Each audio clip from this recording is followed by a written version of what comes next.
You better get out of here. You better get out of here, you toddler. I'll jam you right up. I totally forgot to plug the actual webcam in because we're professional. So, whatever. Hi, everybody in the chat. How are we this evening? Did everybody have a wonderful Shabbat? Yeah, it's Gen Pop on the tube. What's up, Kyle? I'm Shalom, bro. You, Weasel. Get some yonder. You're going to catch a whooping right on live television. Run away. Day 2 of 5 with the blizzard. Day 2. This is where we are right now. Day 2. 72 more hours, yo. 72. Right? Cheers, everybody. You know what? Water ain't going to cut it. Cheers to everybody in the chat.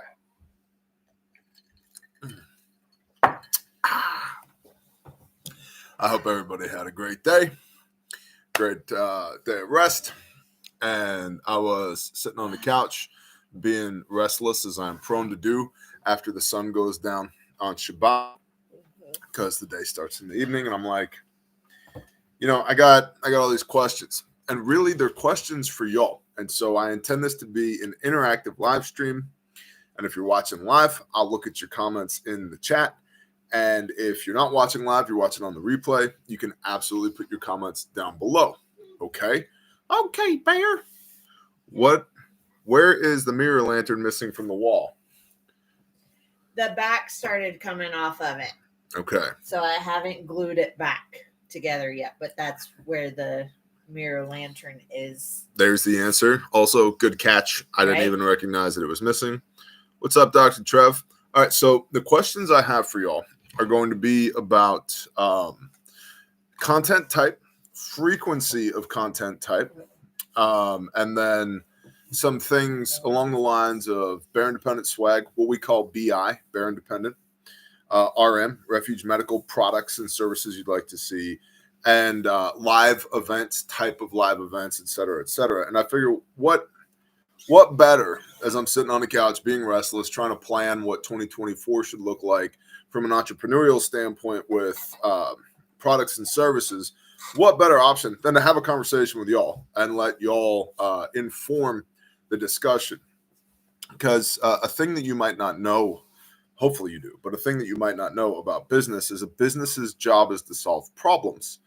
And I don't want to solve problems that nobody wants me to solve. I want to solve problems for y'all.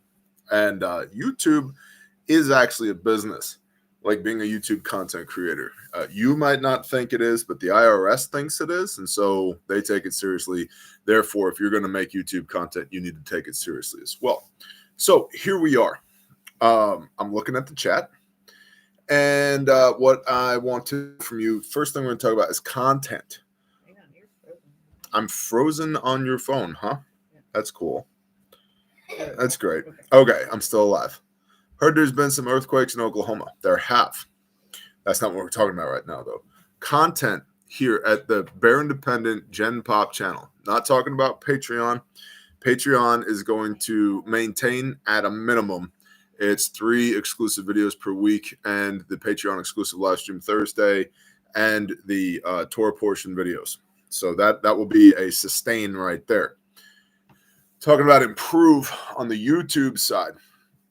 What type of content would you like to see? So for those that are unaware, we make Bible content, and I hate to tell you this, that's not going anywhere. Bible content, homestead content, how-to content, Intel, the Intel briefs that we do Monday, Wednesday, Friday, how to butcher sheep. I've done that 4 times on Patreon. Maybe I'll do a Gen Pop video. Prepper stuff, like you want to talk about more prepper stuff, and then gear stuff. Yeah, Mike says product reviews, Bible content, SOB, and black leather for Leo belts. Working on that. Does YouTube pay you well? No, not even a little bit. YouTube pays me less than what I pay my assistant who runs YouTube for me. Did you see the marriage advice and bringing each other closer? Black to leather SOB. I'm making notes. In fact, I'll tell you what. I will.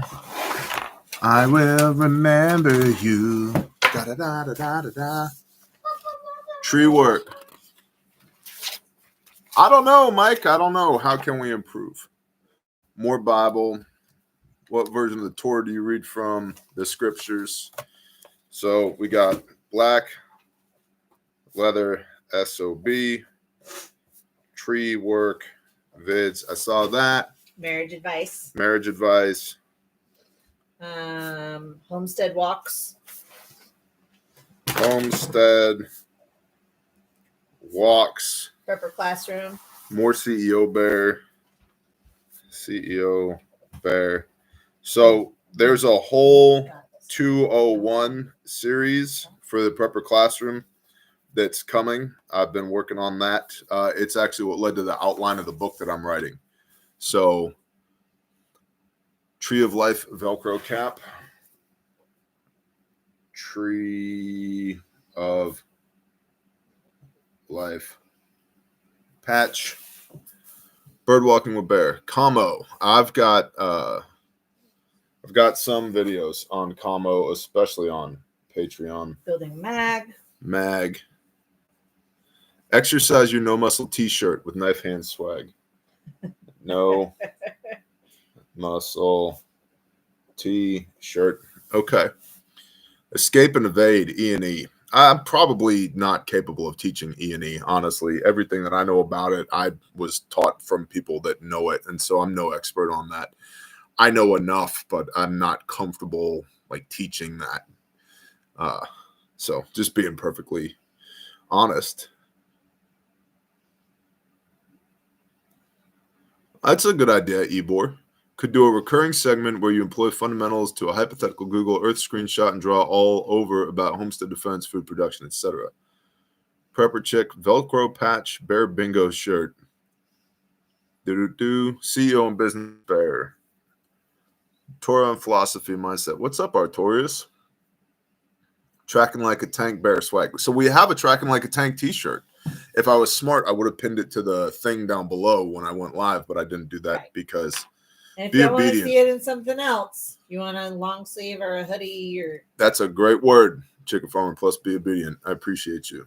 Crossover talks with beekeepers. Maybe. I do a lot of the tactical, practical stuff on Patreon. So build a bunker. If I built a bunker, I would not show you. I've built pokey stabby reviews. I've built several bunkers for other people. Offer at Refuge and its parts medical 1 week to month long. Survival kits, food, things we needed all seas. So I'm working on that hunt outdoors. Working on the seas of survival. I want to, I guess, a brief comment. My brother Saul put up a post on Patreon yesterday, a couple days ago, and the phrase the 12 C's of commercialism was included in that post. And for those who don't follow survival applications and weapon systems, you should be. And you also shouldn't bring any of your egotistical bullshit to that conversation because that man knows his stuff. He's been there. He's done it. He has all the T-shirts. I want to address the 12 C's of commercialism and be clear. The 12 C's of survival don't need to cost you a shit ton of money. And it is not an opportunity or an excuse for you to whip out your Amex and buy a bunch of shit that you don't need and you don't know how to use. And so I'm actually going to be doing a write-up for Patreon addressing that, going through and explaining how can you affect the C's of survival at little to no cost whatsoever, because preppers love to spend money to feel good about themselves. I bought a thing, therefore I'm good to go. There is another Trevor W on here. First thing, your page is running shoes. Absolutely no one here will mix us up. It's not in my vernacular. True. 12 C's Bear Kit. What's up, Ed B? Yeah, so that's, yeah. I'll just put survival kits. Can I produce them? Yes. Are you better off producing your own? Probably. Honestly, probably, because it's going to be way more applicable to your context and your abilities. Cooking or baking, like the 3 bread videos we just put up on Patreon. Do you have any vids on how you trained your dogs on Patreon? Yes, we do. Yeah. So Patreon search bar is the bomb for that stuff. Let's see. Bug out trailer update. What's up, Patty Sanchez? Shalom, y'all. We gotta get the new trailer. When are we Yep. getting the new trailer? It's in process. Okay. It's been in process for a while, so I'll talk to the guy. Okay. Axe throwing. Can we get a Bear bourbon instead of Buffalo Trace? Can we get Bear Trace? But who would buy it? Who would buy it? Chainsaws Tech. I've got an 11-part series on Patreon, Chainsaw 101. Everything from how to sharpen to what to do with the saw, the physics and geometry, PPE, how to make up a hinge, felling, bucking, limbing, saw specifications, chain speed and why it matters, and torque and all that stuff. How to stack firewood. Throw it in a pile.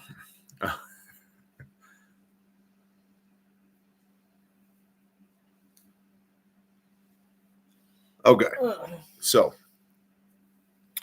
found a website that will sell 69 of giraffe jerky for $300. What's up, Palmetto? Well, we might have to take up an offering, brother. Pass the plate around. Okay, so next question regarding content is not what. We just talked about what. Now let's talk about frequency. I'm currently producing content for YouTube, and this is a YouTube conversation, not a Patreon conversation. Knife sharpening. Done that on Patreon as well. Let's see. And axe sharpening, which is a thing that most people don't understand. And there's ways to do it and ways to not do it. And chainsaw sharpening. There's ways to do it, ways to not do it. Frequency. I'm currently doing the brief Monday, Wednesday, Friday, unless life gets in the way. And then there's one Bible video per week that's currently posting Friday evening. And then if I have some pre-recorded content, it's coming out on Sundays. So first question, the brief. Keep the brief the same, Monday, Wednesday, Friday. Do you want more shorter briefs? Fewer longer briefs? Keep the brief the same. Taiji says same. Maybe, Sarah, after 5 years, release it to Gen Pop. Same. Mostly the same. A lot of the same. A few of y'all are saying more, but more longer briefs. Justin, that ain't going to happen. Keep the briefs the same. Okay. All right. Same it is. Got it. Making a note. Briefs. Same. Okay. Next question. Right now, and this is important to understand from the context of time and time utilization, in order to produce to the extent that I produce any of these videos, in order for me to research and then record, it takes usually about, at a minimum, 3 times the length of whatever the piece of the content is in order for me to produce that piece of content. Glock 316 said more pee breaks. 100%. Glock 316, you got it, homie. I'm here for you all day, brother. In fact, I feel like I got to pee right now. Oh my gosh. Really? No, I'm kidding. Okay. I peed before this. For reals?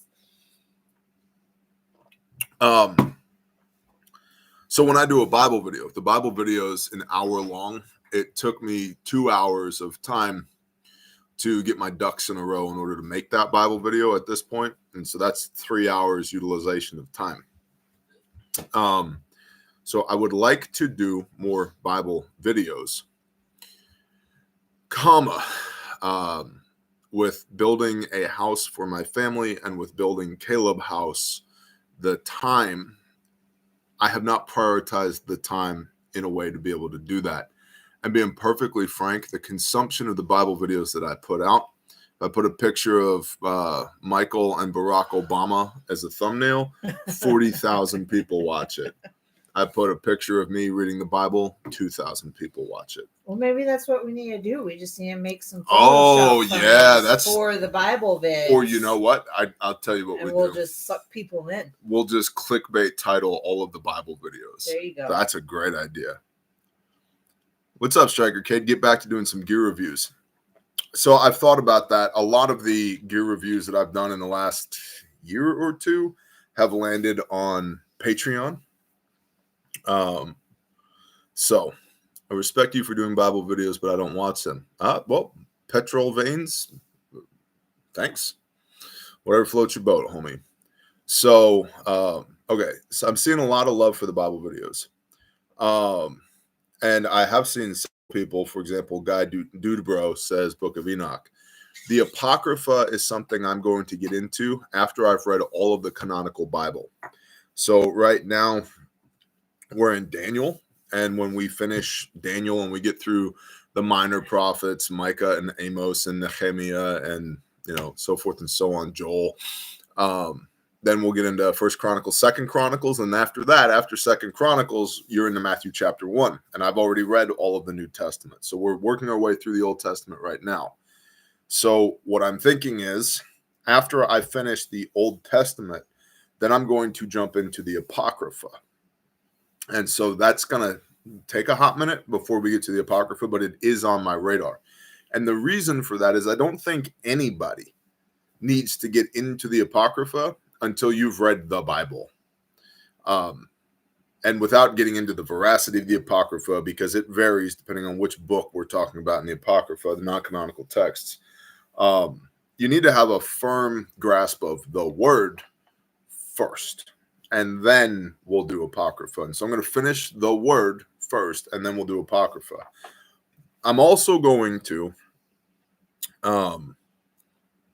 after Sukkot 2024, which will be in the fall for those that aren't playing along the home game, the Torah portions start over.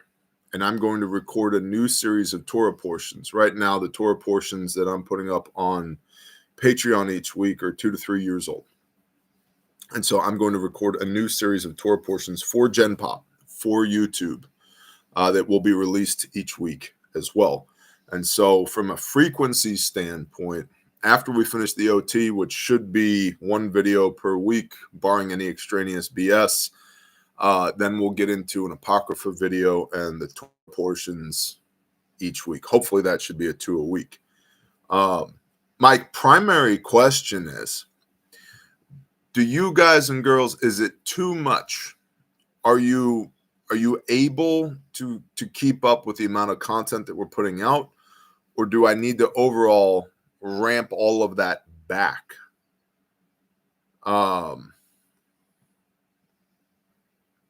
Like, is it too much? Yes, what, JC Fixer? More. Yes, I can. You can keep up. Ramp up. Chase Clark. Got it. Chase is going to come here and do all the chores, and that's going to buy me back at least an hour per day. Not too much. Okay. More. The more the merrier. All right. Also, let me manage expectations here. There's fixing to be another person in this household in a couple of months. A little bitty baby person. A little tiny baby person. And my guess is we're going to be really tired for a couple of months. A couple of months. And it might not exactly be quiet around here. Sure. So, and because we're going to have a brand new person, the likelihood that I'm going to be like, all right, babe, I'm off to the studio to go record YouTube stuff, like that's probably going to result in, don't leave me, a-hole. And I don't feel like getting punched in the face. So that's, life stuff that's going to affect some of what's going on here as well. Gosh, so many chats going by. I know. I love it, though. I wanted to do this with y'all so I could get your feedback. So what I'm hearing frequency-wise is the same / more. What do you do for self-care? Too many hobbies. I play drums. I go rucking. I walk in the woods. Talk to friends. I build fires. I read my Bible. I, much less occasionally now, have a glass of whiskey. Cheers on the rocks. I text Dr. Trevor, deep dark humor, and he texts me back with deep dark humor, and it's the best. Bear briefs with the meatheads. Bear briefs with the meatheads. Yep. So typically the bear briefs with the meatheads are pre-recorded, and a lot of you guys like the live bear briefs more than you like the pre-records.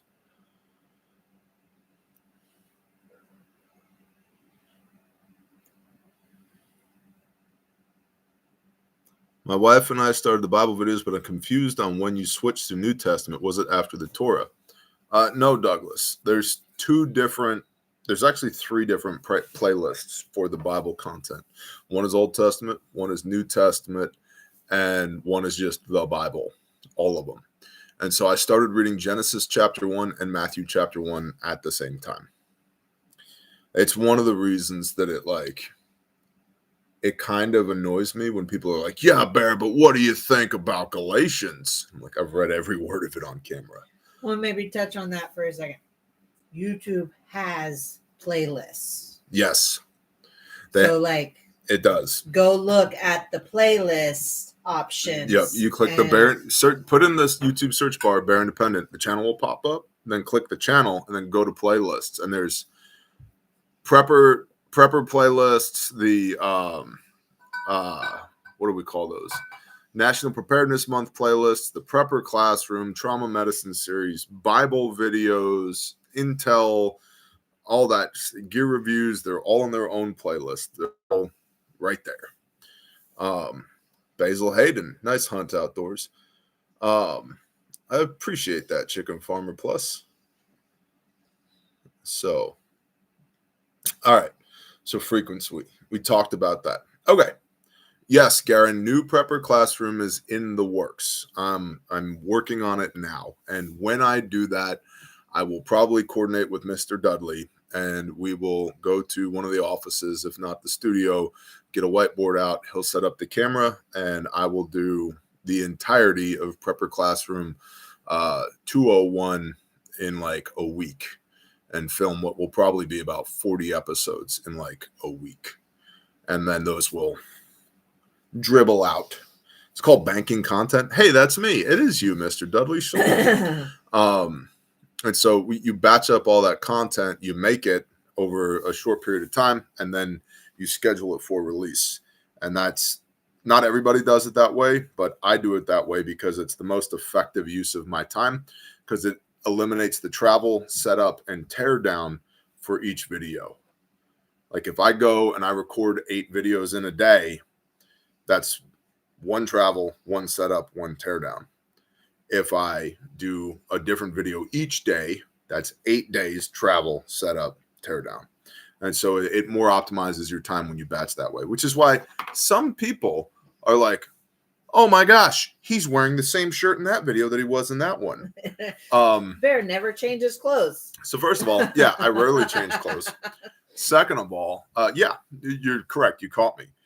And a lot of content creators, when they're going to go batch content, will bring wardrobe changes with them so that they look like they were recorded at different times on different days.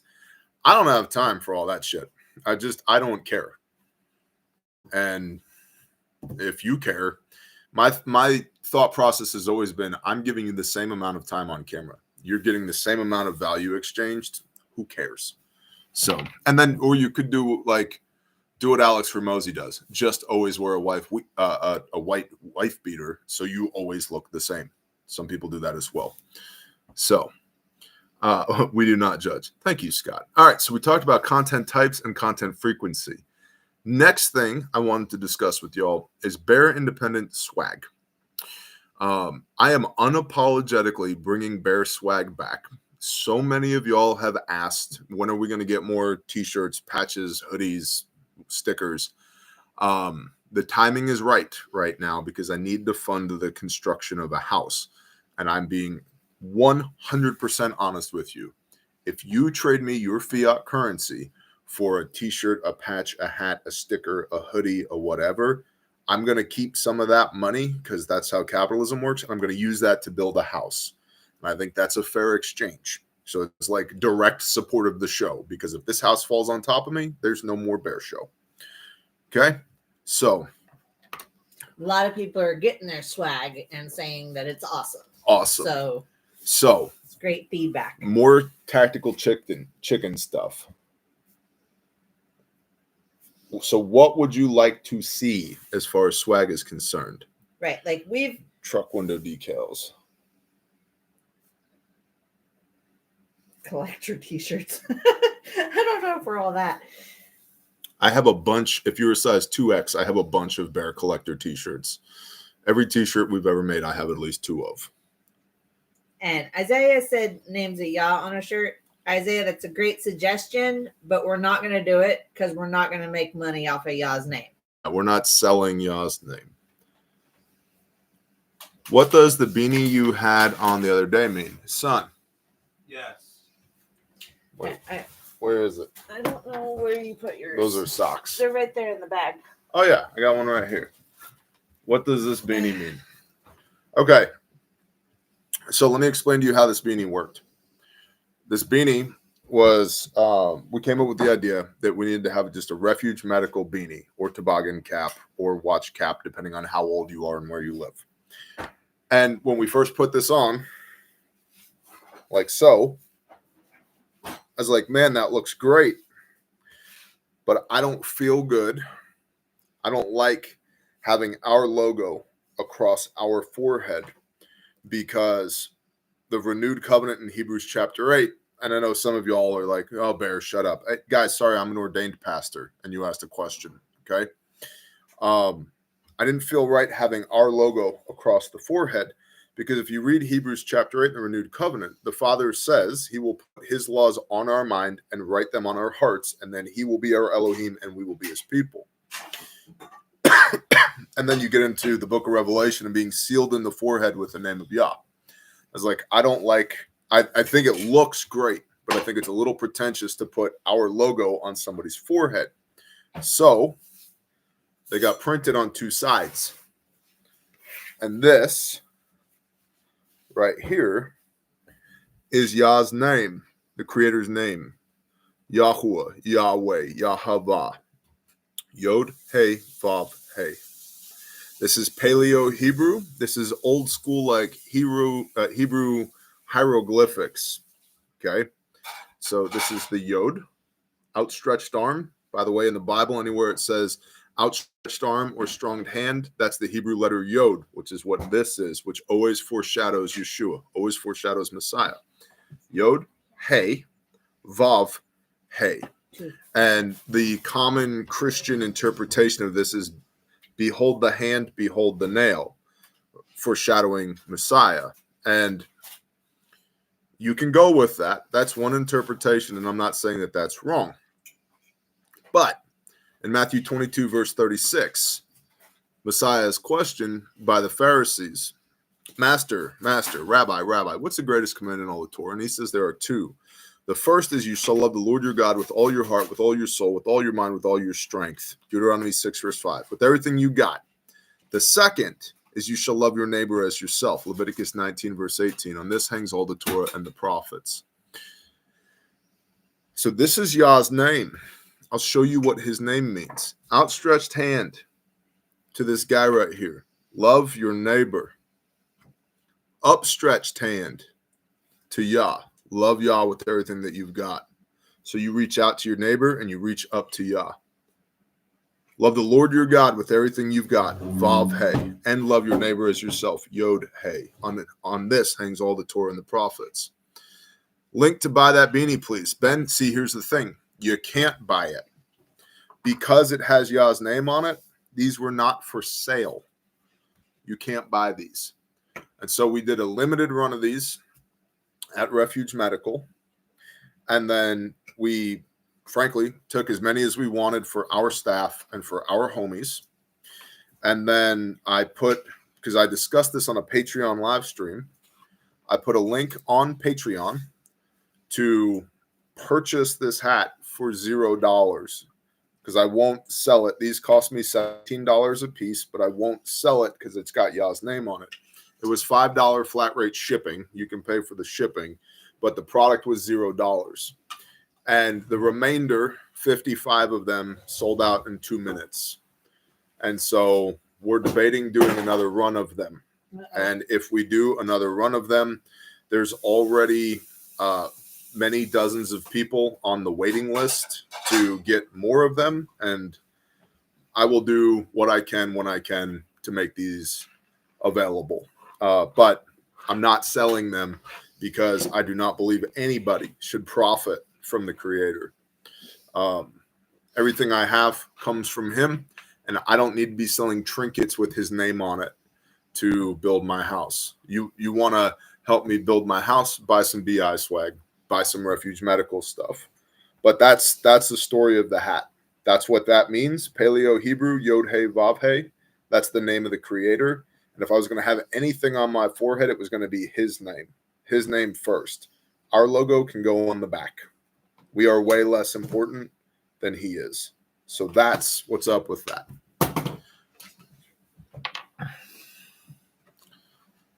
So,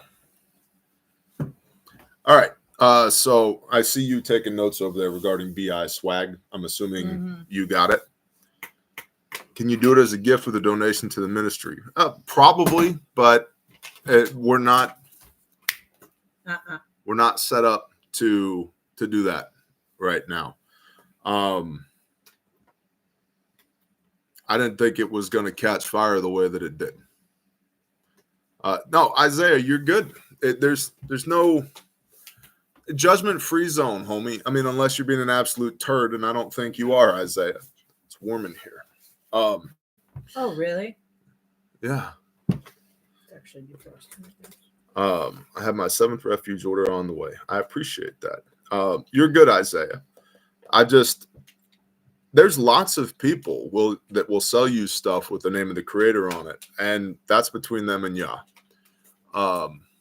I'm not going to. I don't feel right about it. I have plenty of other ways to make fiat currency appear in my bank account, and I'm going to use all of them way before I would ever think about monetizing the creator of the universe. So there we are. If you're on Patreon, be looking for, I will do my best to let you know when the next ones drop. I told Liberty at the store to go ahead and order more. So somebody asked, hey Bear, can you answer a spiritually? I see it from Broadhead. Can you answer a spiritually oriented question about sexual immorality right now? Broadhead, I can. That's not the purpose of this live stream, but I can. So go ahead and ask it quickly, if you would, please.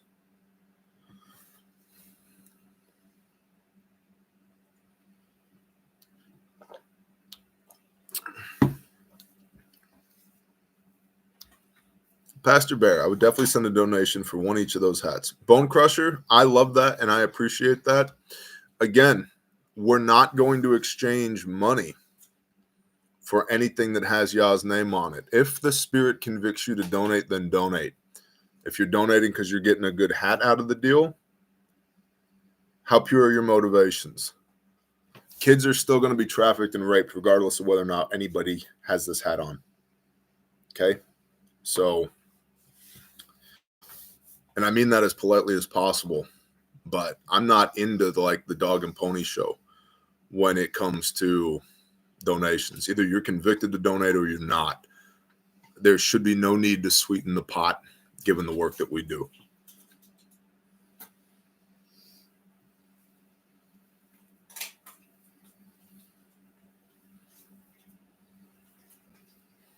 Hazel-eyed chick, bless you. What's up, Tom? Shalom, brother.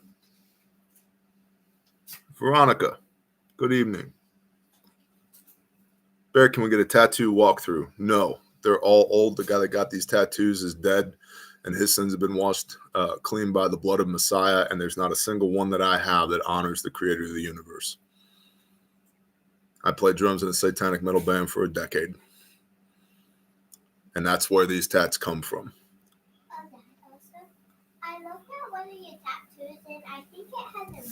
Videos on the armor of God. I'm not seeing the question from where'd it go? Broadhead. I'm scrolling way up. I don't see it. Question is posted above. I don't see it, Broadhead. I can't scroll up, guys. There's 847 of y'all here. For future reference, I don't do that. If you want the question answered, repost it. All right. Next. Refuge medical products. For those who are current Refuge medical customers, or have thought of, you're window shopping right now, what products do we not currently offer that you would like to see offered? That's what I'd like to know next in the chat, please. Would you like to see more buckets? For example, we've toyed with the idea of a body bucket. Like, what do you do if you have a dead body? Striker kit, dental kit. I will get back on that. Pediatric kits. Okay. Tom? Yeah, beanies. I'm working on it. A truck car visor attachment kit. Canine stuff. We have canine stuff. We have 3 canine kits. The Roddy, the Shepherd, and the Mastiff. Ski Patroller first aid kit. Big Timber, if there's a market for that, let me know. First aid handbook to carry in your kit. No carry, because if you need one of our kits, you need it now, and you should already know what you're doing. Dog buckets. That's a great idea. Leg strap tourniquets for pilots and gunners. We're actually working on that along with alien gear. We have neck braces. We have neck braces. You can tell who's actually looked at the site and who hasn't. Mm-hmm. Large vet kit would be cool, like the Mastiff. Or you want something for like a horse. Hey, what's up, NWA Prepper? I think like a homestead vet kit would be great. We'll like write it down. Orange bag that we made. Sell private consults. We do, guide dude, bro. Sales at refugemedical.com. Praise Yah, Spectre. Can defibs be an item? We have them. We have AEDs. They're in the store. Poo buckets. That's not a bad idea. No, I don't know if that's really a refuge thing. Morphine and lidocaine. See, those things I can't offer unless you have a letter of authorization on a professional letterhead. Blood transfusion and donation kit. Same thing, because it's invasive. I would love to sell that to y'all. A vehicle-based back of the seat full molly bag attachment for built-in vehicle born Bob. That's interesting. SOB, but longer than wider for more concealable while in the office. Yeah, maybe. What's up, NWA? The issue is fitting the needed items in something like that. Yeah, like, body bag kit with cleaning agents and PPE. That's the body bucket. So that's in process. What do you think of the alien gear leg tourniquets? Dustin Wright, I think there's 4 videos on them on the Refuge Medical YouTube channel that everybody should be subscribed to and paying attention to. I think enough of them that we're in direct talks with Alien Gear to partner with them on some stuff. They're not primary tourniquets. They're to be used on the X to do care under fire. And then when you move to tactical field care, you should absolutely apply a Committee on TCCC recommended windlass tourniquet. Scott Z, Sam XT TQs. No, we can get Sams. We've had Sams. They don't move. They're not as good as the Cat or the Soft T. They're way too big, way too big. They're more expensive than a Cat, and they don't do anything that a Cat doesn't do. D-Choker for kids. Mark, I would love to be partnered with D-Choker, but unfortunately, while they have an excellent product, they have a bunch of shit for brains that run their company because they don't even return emails. Nor do they understand wholesale pricing. And so I can see 3 D-Chokers from where I'm sitting, and everybody should have D-Chokers. I have 3 in my kitchen, and I have 3 on my truck, and they're all around Refuge Medical as well.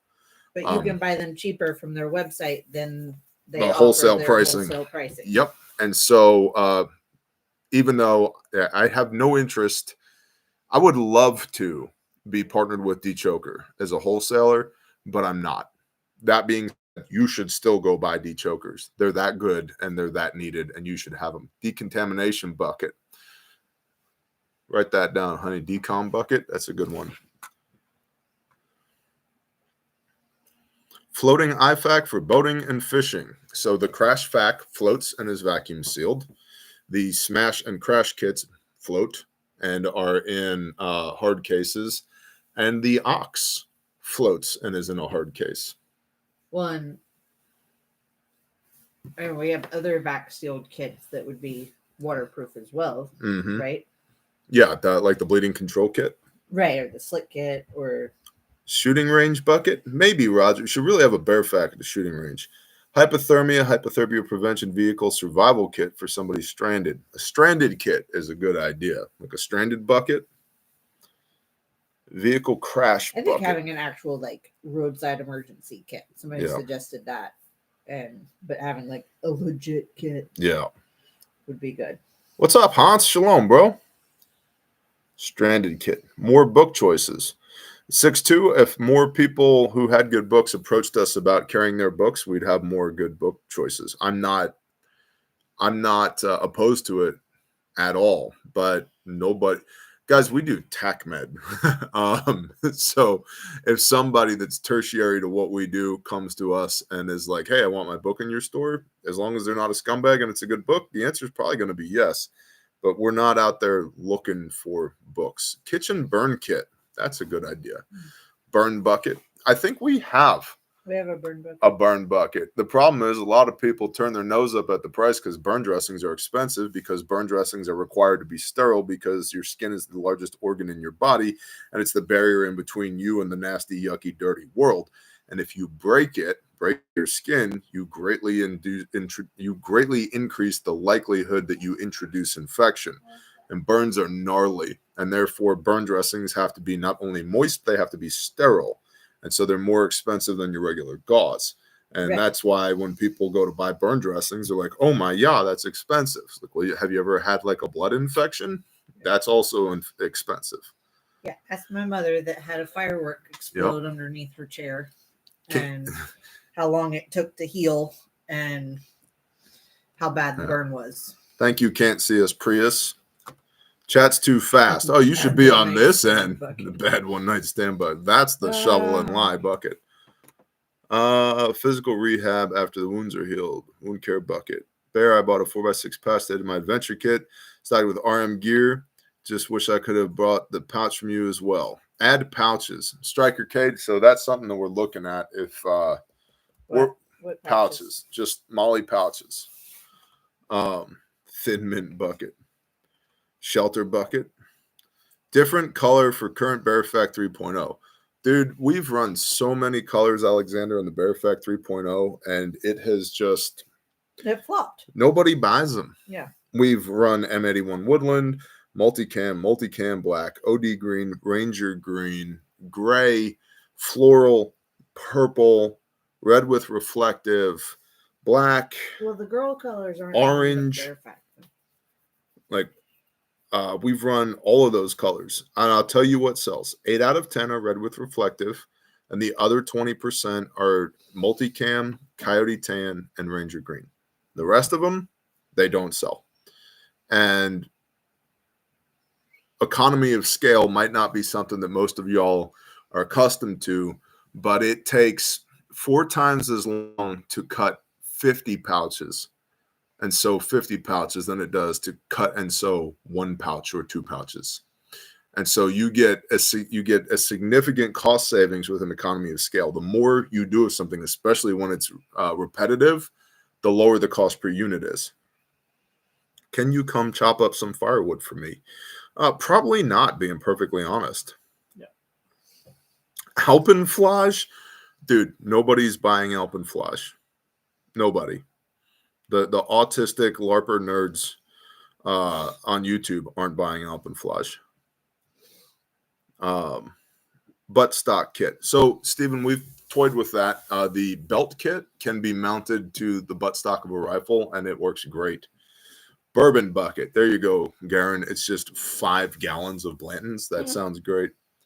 Small fire starter kits. So we've played with that, JC. The problem is the ORMC on the shipping. You require hazmat insurance and hazmat shipping and handling licensure in order to be able to ship a Bic lighter, let alone anything else that can create a fire. Thank your government for that. It is retarded. It was I think it was $25,000 to get into that game to be able to ship those products. And if you don't have that insurance and you get caught, it's $5,000 per offense. So if I ship out 100 of those in a day, that's $500,000 in fines. Yep. RMD hazmat. Precisely, Dr. Trevor Wilkins. Yeah. Okay. Thanks, guy, dude, bro. A Biden bucket, just full of pudding and ice cream, and like children's hair. It's gross. Yeah. A rip-away Velcro drop pouch IFAC for plate carrier would be helpful. Too many hobbies. You mean the Arc with the dangler? Mm-hmm. Available at the website right now in multicam, OD green or Ranger green, black, and coyote tan. The Arc advanced rip-away kit with a dangler that I run on my plate carrier and chest rig. It exists. Mm-hmm. All right. Which I guess is like a thing. Maybe I need to stop showing the Bearfac on camera during the brief and start showing other products on the brief. Yeah, because all these people are saying stuff that's like, it's at the store. Yeah, like at least half of these suggested products exist. And so that's, I got to be honest with you guys, that's a little frustrating. Yeah. Like, just go to the website and click around. Spend 2 minutes of your life at Refuge Medical. Just click around. Go to the top, hit IFACs, and then all IFACs, and just scroll and see what's there, because there's a ton. We just triaged from 34 different kits down to 19 different kits in our Pareto season. There's still 19 different kits there. So Arc it is. I'll be ordering one. Sorry for not looking first. You know what? Too many hobbies. I forgive you. But next time, you and me, bro, outside, parking lot. What a way to talk to your potential customers, right? Hopefully you know. I'm kidding. Or am I? Mm-hmm. How much bigger, more extensive is the new Stomp compared to the old one in the conduit bag? Oh, Brandon M. They are night and day different. Night and day different. The new Stomp is damn near excessive in capability, being perfectly honest. They are two completely different products. And the new Stomp is based upon recommendations from Naval Special Warfare, because the Stomp is a SEAL Team Operational Medical Pack. So Stomp 1.0 was based upon their published requirements for a Stomp bag. The 2.0 is based upon those same requirements, but with input from actual Navy corpsmen. And my own input from my Stomp bag, which is a 1.0 body that's got a ton of other stuff slapped into it. So, know you both matter. Love you, brother. I love you too, NWA Prepper. If you guys, by the way, if you guys are not subscribed to the NWA Prepper, what are you even doing with your life? That brother is a phenomenal human being. He makes me happy every time I see him. I have to hug him. I just have to. And he has a heart of gold. And you might not know this, but Refuge Medical wouldn't exist without NWA Prepper. Because when we first got started, I didn't have an online e-commerce platform, but he did. And so adventurefrontier.com, if you need some prepper gear, adventurefrontier.com, that's where the Bearfacs were first listed.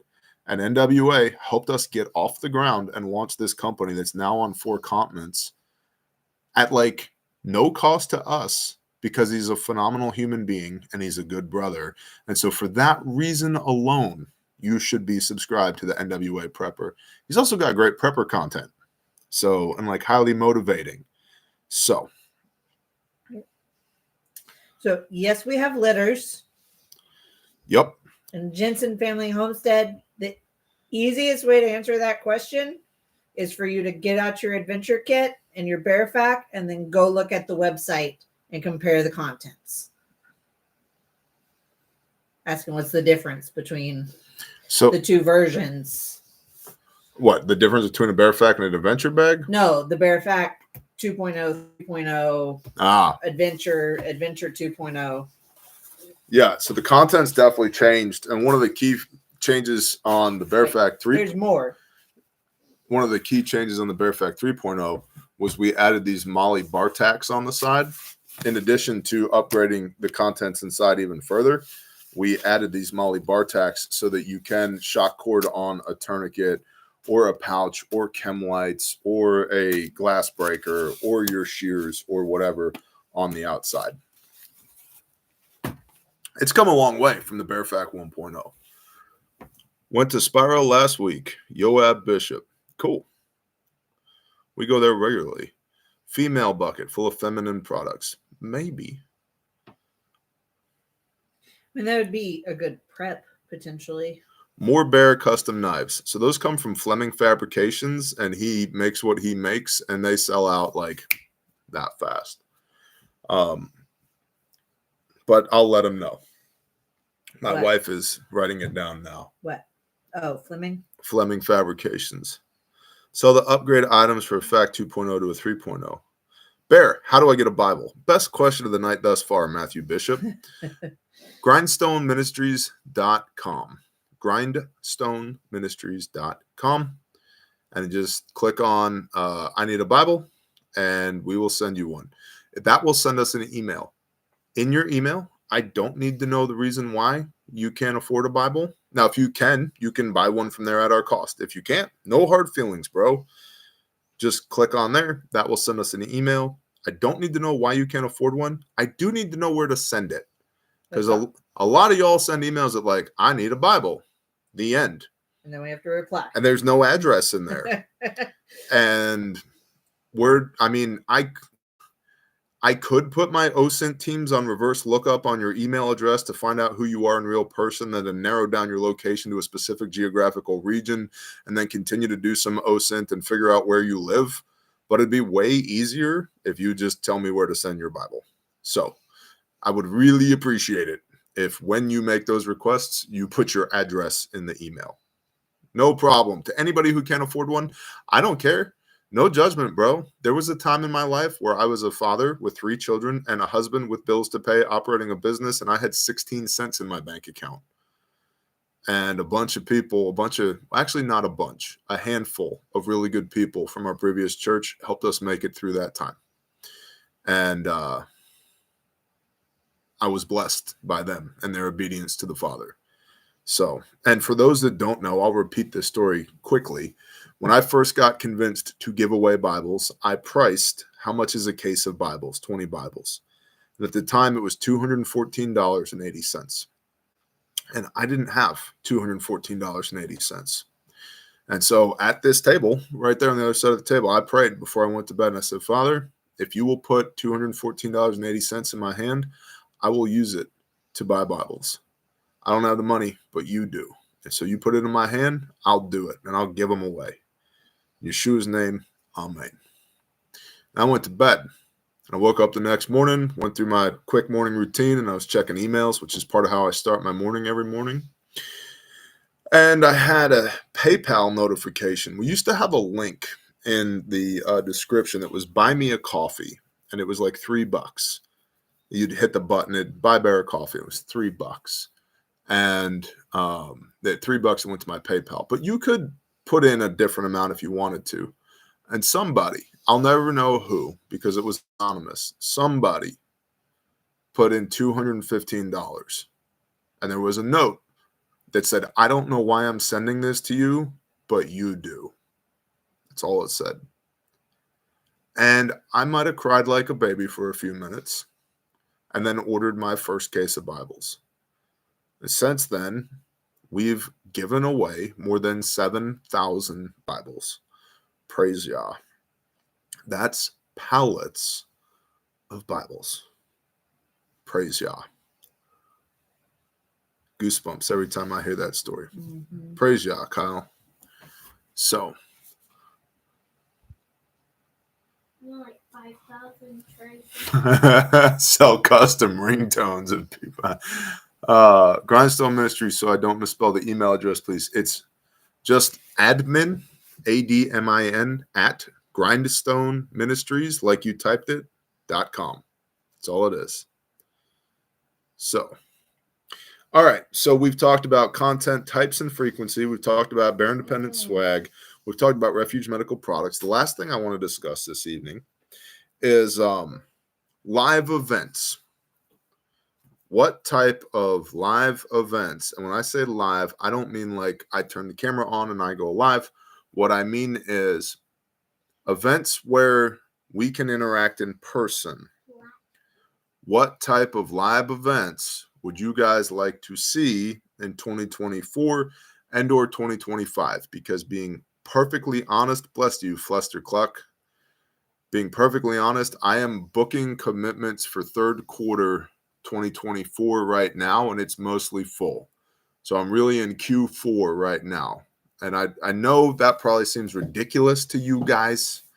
I know that seems ridiculous to you guys, but I am a YouTube content creator is not my primary job. Barbecue with Bear, all of them that actually matter. Drumapalooza, maybe.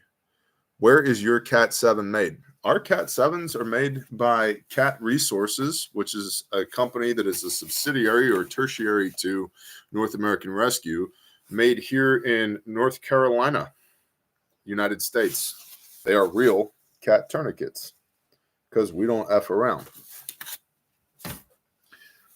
CEO Bear Live event. That's a good idea. Barbecue with Bear. That's a good idea. Highland Games in Alaska are cool. I probably won't be going there. We've done like small business lives, but they were on Patreon, not YouTube's. Butchering and barbecue. What's up, Mad Kelp? That's a good idea. That's a good idea. Drumming. I'll tell you something about drumming.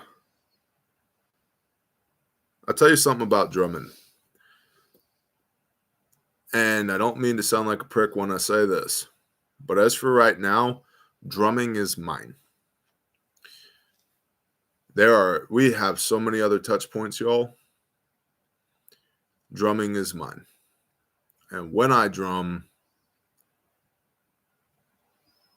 drumming for me these days it checks a lot of boxes. I enjoy it. So it's fun.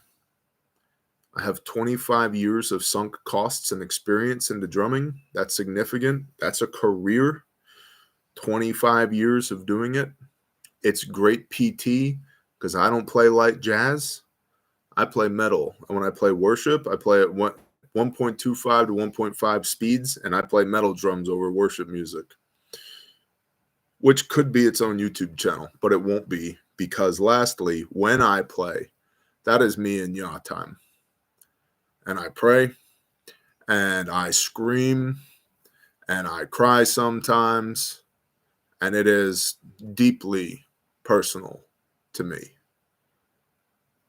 And the Father has shown me, if you will, that I could step through the door to sharing that with people in person again, if I chose to, but that is not something that's required of me.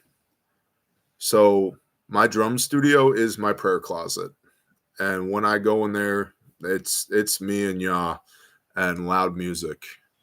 So I've seen this one a lot. Couples retreat. Yep. There's also, just throwing this out there, me and several other people whose names you would recognize have toyed with the idea of doing a singles retreat. A Torah observant singles retreat. Margaret G just said singles retreat, so let's write that one down as well. Couples and singles. I love that you reserve drumming for you and him. Bear flag hoodies. Well, we have bear flags and we have bear hoodies, so continued education training Bear. So we've got a Bear Independent hoodie. It doesn't say Bear Nation, but it says Bear Independent. So maybe I'll make a Bear Nation one too. Whoa, thought that was verboten to discuss. What's verboten to discuss? What? Bearfest concert. Maybe. F it bucket. I live in New York. That's just the 38 snub nose. I'm not talking about content. I'm talking about in-person real life stuff. Father-son retreat is a good idea. That's a really good idea. Got you, Striker Cade. Good night, Alpha Wolves Militia.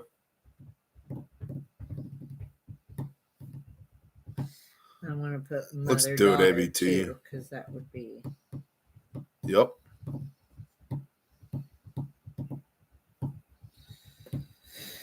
Oh, goodness. What? No, it's people are giving us ideas for stuff. Baptism retreat. Rick, everything we do has a baptismal at it. Yes. So just to be perfectly clear, when we source locations for events, we always look for bodies of water. It's a fact. I don't know if guys, we baptize people on Grindstone deployments. Like it's just a thing. It is a consideration now. Like we need to be near water for baptisms. Yes, you did. You did get baptized. I start 75 hard tomorrow and prep for the ruckus. I love it. Venti does it. Everything has a baptism, even in January. That's correct, Justin. That is correct.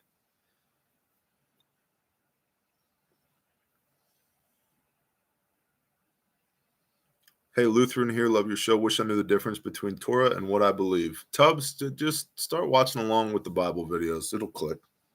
Check out the playlist. Check out the playlist. Lots of work in queue tomorrow. Good night. Good night, Jupiter. Skeet shooting with bear. That's a me and AVT thing because I don't want any of y'all to Dick Cheney me. So, Alex Art Graphic Tees.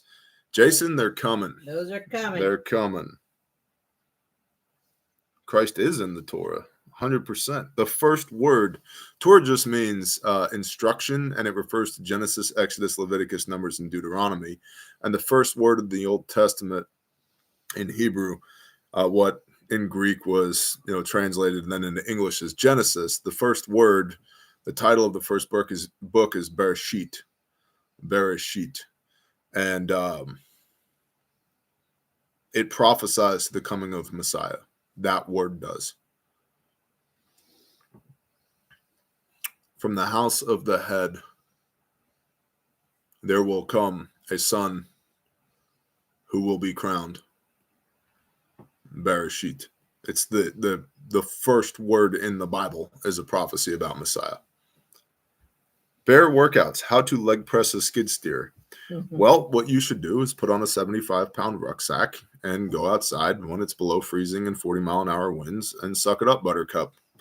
And then when you go to the gym, you put the leg press machine, the pin on the leg press machine, you pull it out from wherever some mortal human had it, and you go all the way to the bottom of the stack and you put it there. And then you do 25 rep sets to get to failure because your legs are tree trunks. That's what you do. How to maintain a wood chipper with bear. Episode 1, what to feed it. Front side press.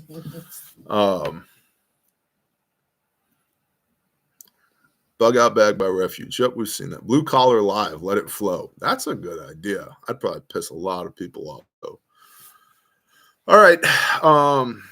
Bless you, Big Timber. Do a short for YouTube on your breakdown of Bereshit. That's not a bad idea. Dudley, I can... I'll send you the video if you can pull it out, Dud. The breakdown of Bereshit.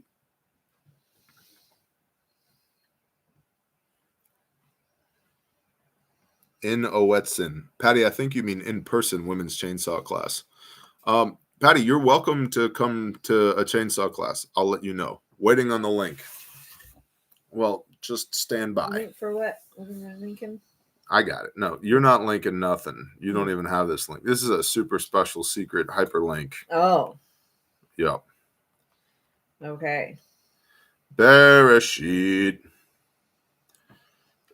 Share video. J.A. Dudley.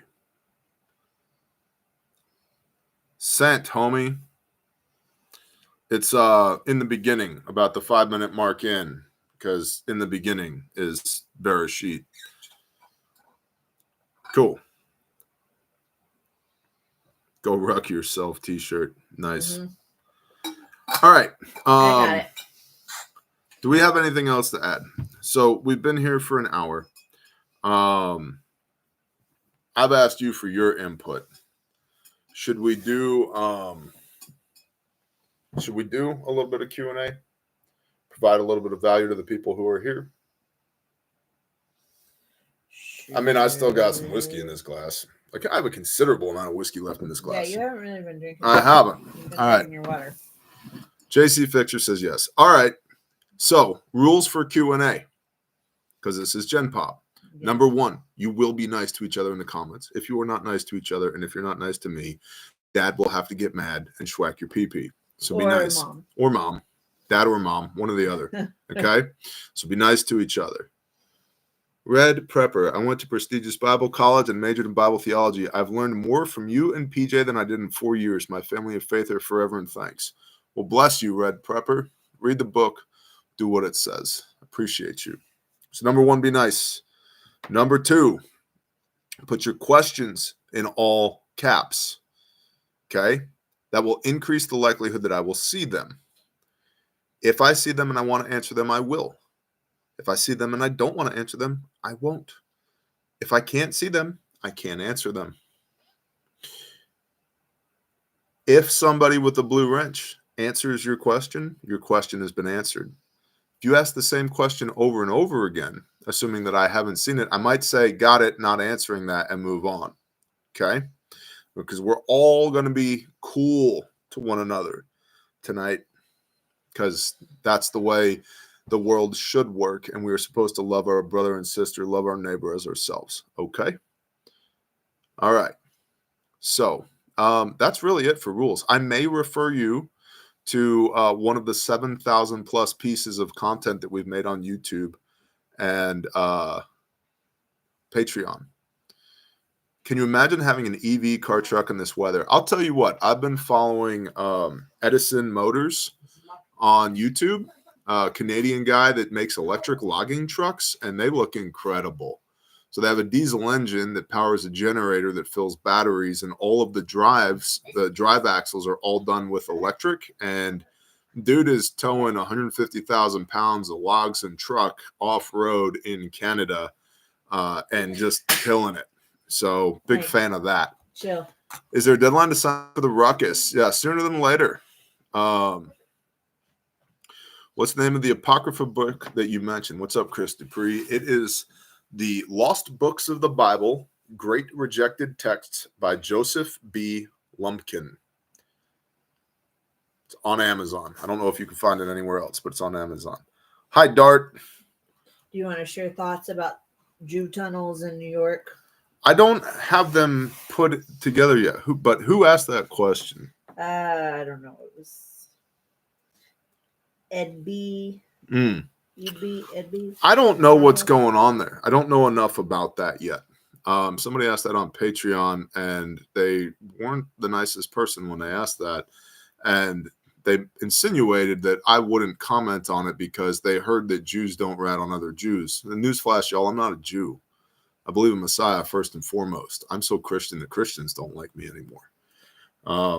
But I really don't know what's going on with that. I will look into it, but I don't know what's going on with that. This is a good one. Is a quesadilla a sandwich? Yes. And here's why.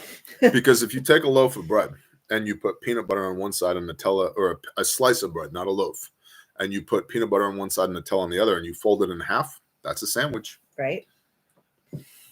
What is your favorite Bible verse and why? Exodus 15 verse 3, as explained on multiple other occasions. Yahweh is a warrior. Yahweh is his name. The 2 reasons why. Exodus 15 verse 3. First is Yahweh is a warrior, and you are fearfully and wonderfully created in his image, and no weapon formed against you shall prosper, and 2 of you shall put 10,000 to flight. So what are you so worried about? Therefore, put on the full armor of God, because we fight not against flesh and blood, but against nations and principalities and spiritual wickedness in high places. So sack up, men. Yahweh is a warrior, and you are fearfully and wonderfully created in his image. The second is Yahweh is a warrior. Yahweh is his name. His name is not the Lord. That is a title that King Jimmy gave him. His name is Yod-He Vav-He, and his name is love Yah with everything you got, love your neighbor as yourself.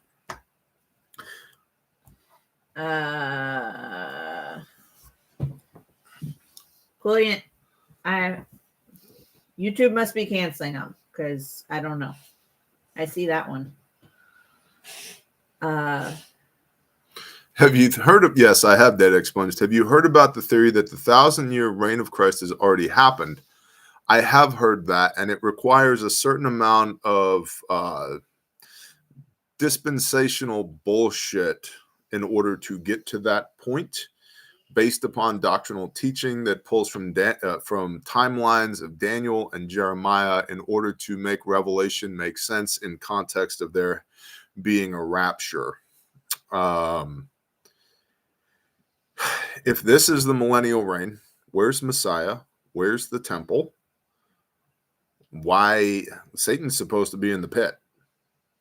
Right. You're telling me we abort how many babies every day? Mm-hmm. How many kids get trafficked every day? How many people are raped and murdered every day? And this is the millennial reign. You shall know them by their fruits, says Messiah. And this is not the fruit of a nation. We're not all gathered to Israel. None of us are in Jerusalem right now. And so in order for this to be the millennial reign, in order for that argument to work, we'd all be in Jerusalem. And then some will say, no, only the very elect are in Jerusalem. Well, Israel itself is a secular nation, 75% of which are non-practicing Jews. And the Jews that are practicing reject Messiah, who's required for the millennial reign in the first place. So it's a no-go. That is 100% a no-go for me.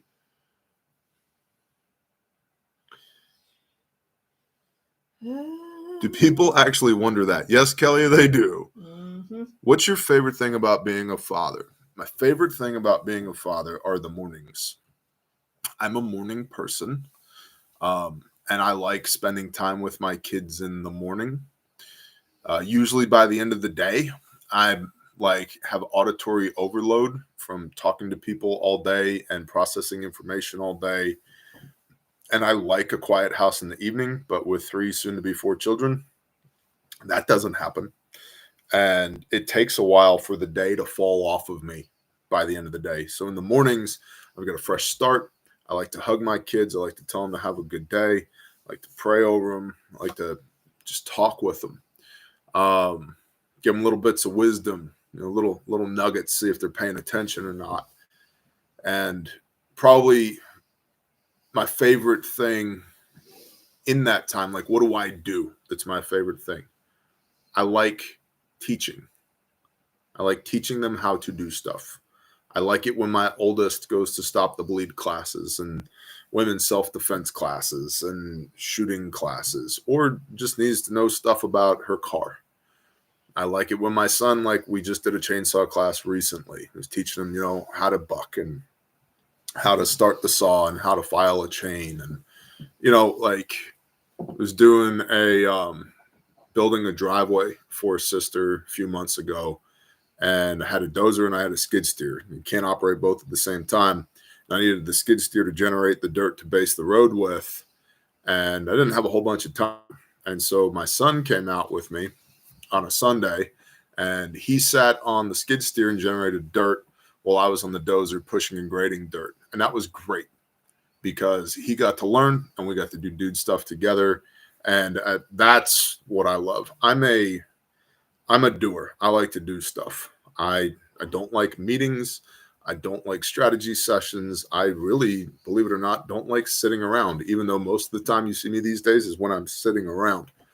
I much prefer to do things. And so I like doing stuff and instructing stuff with my kids to pass on the knowledge that I've learned, the blood, sweat, and tears that I've shed to get these lessons. If I can give these lessons to them without them having to incur that same amount of pain, they're farther ahead at that age than I was. Mm-hmm.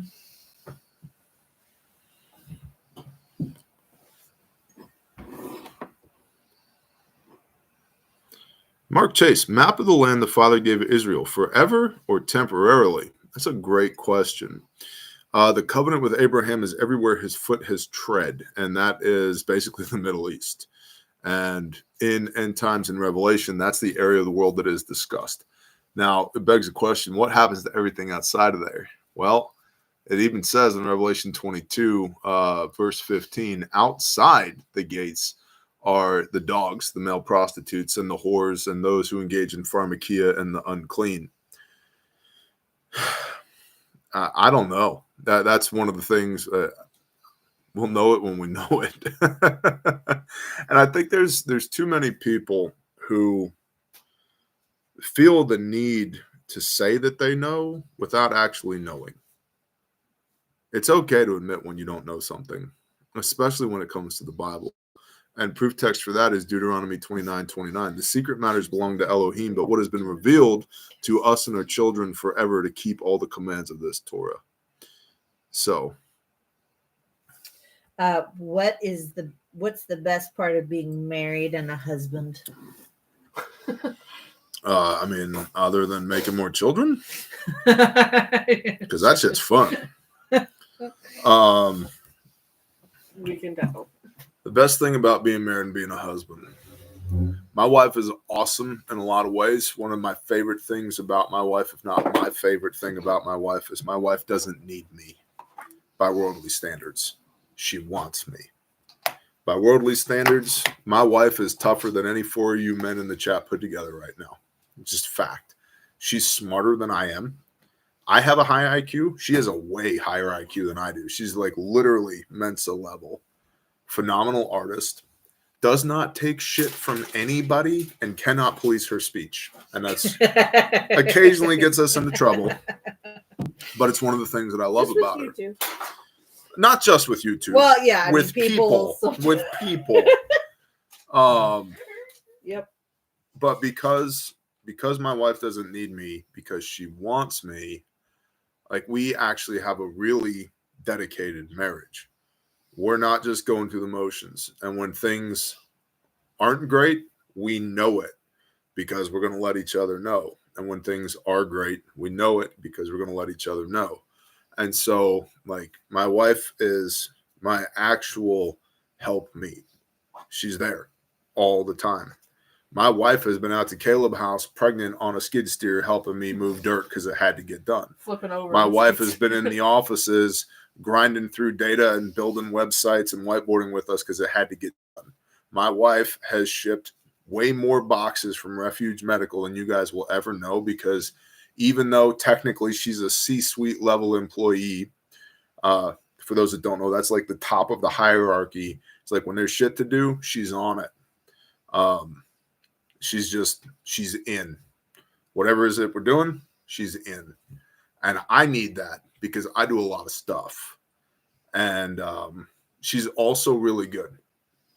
One of the best lessons I ever got about marriage was early on when we lived in Texas.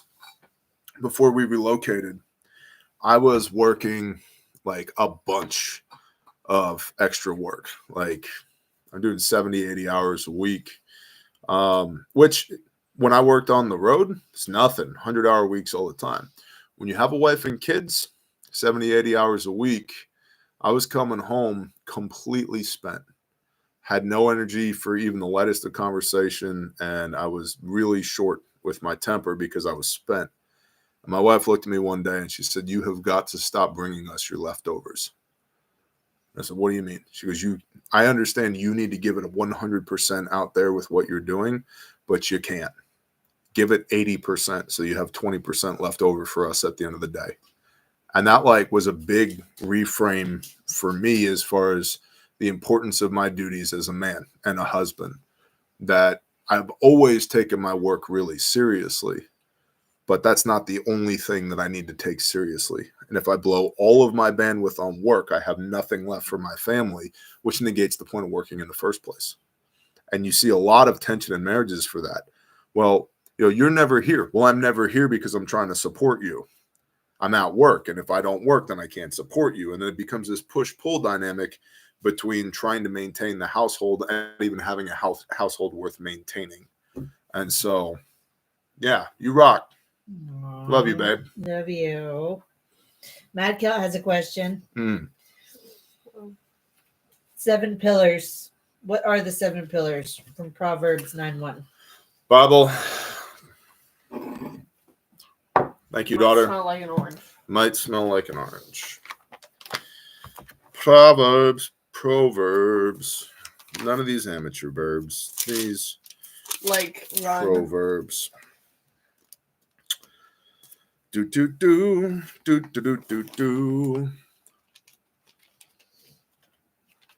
Deuteronomy 4, verse 6.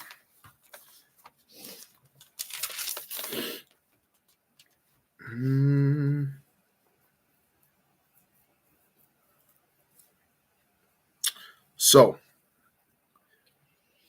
Proverbs has hewn out.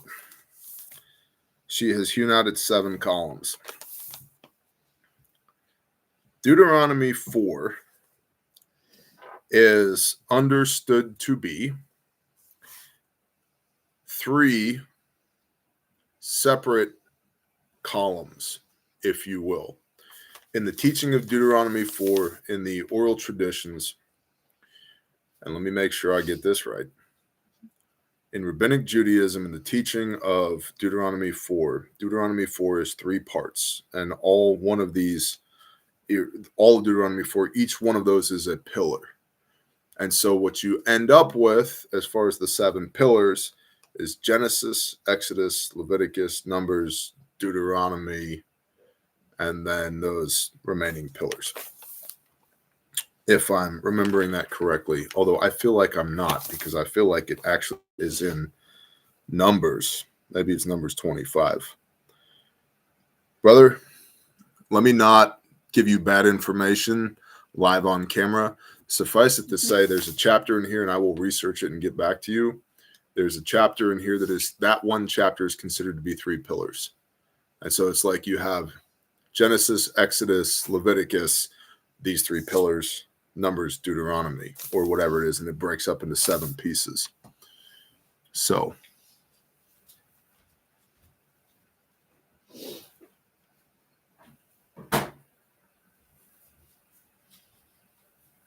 Saffron Bay, I love that the chat is open up for questions of everyone's choosing, and the majority of it's willingly asking questions about the Bible. I learned so much from these live questions.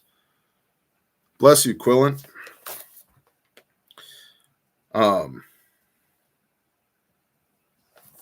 Let me see if I can find it, bro. I do not remember off the top of my head, but it's that essential concept. Exodus 25:8. All right, Father, Yah, be at your will. Put me where you need me. Hey, y'all chill. Don't be messing up my pillows. Nope. I'll find it and I'll get back to you, brother.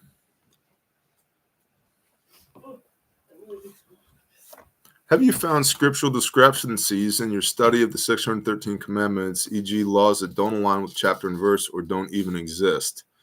So,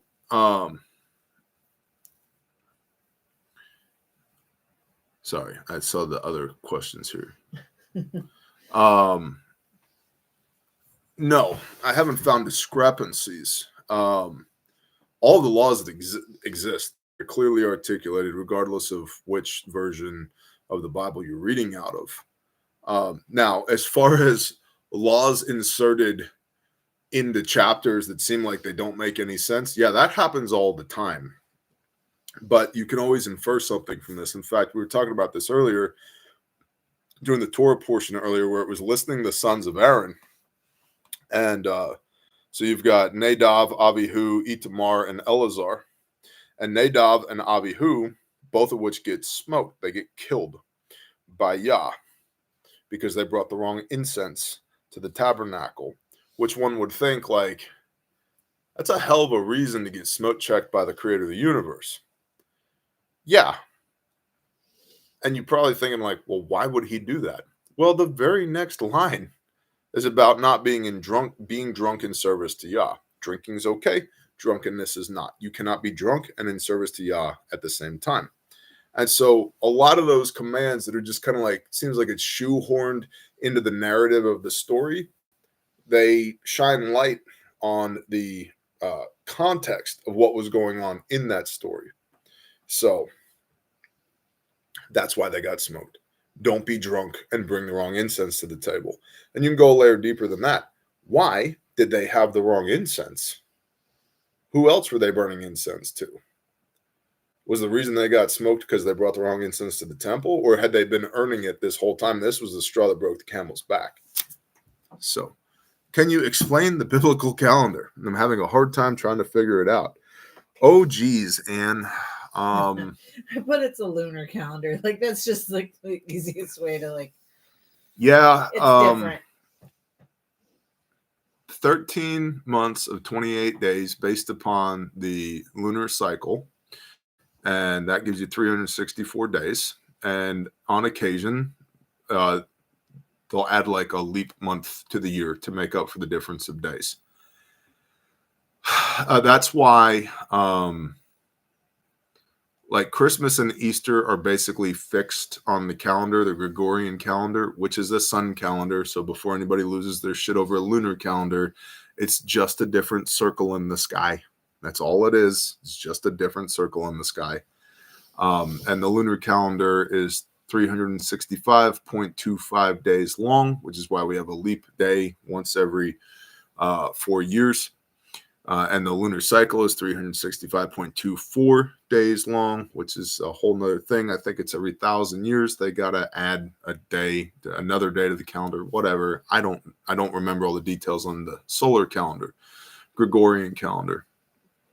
But the lunar calendar is a 28-day cycle, and it starts on the new moon, which even this gets people upset. There's people that have big fights about this. Is it the conjunction of the moon? Is it the dark of the moon is the new moon? Or is it the sighted moon? The first sliver of moon that you see, is that the new moon? Because if you can't see it, how do you know it's a new moon?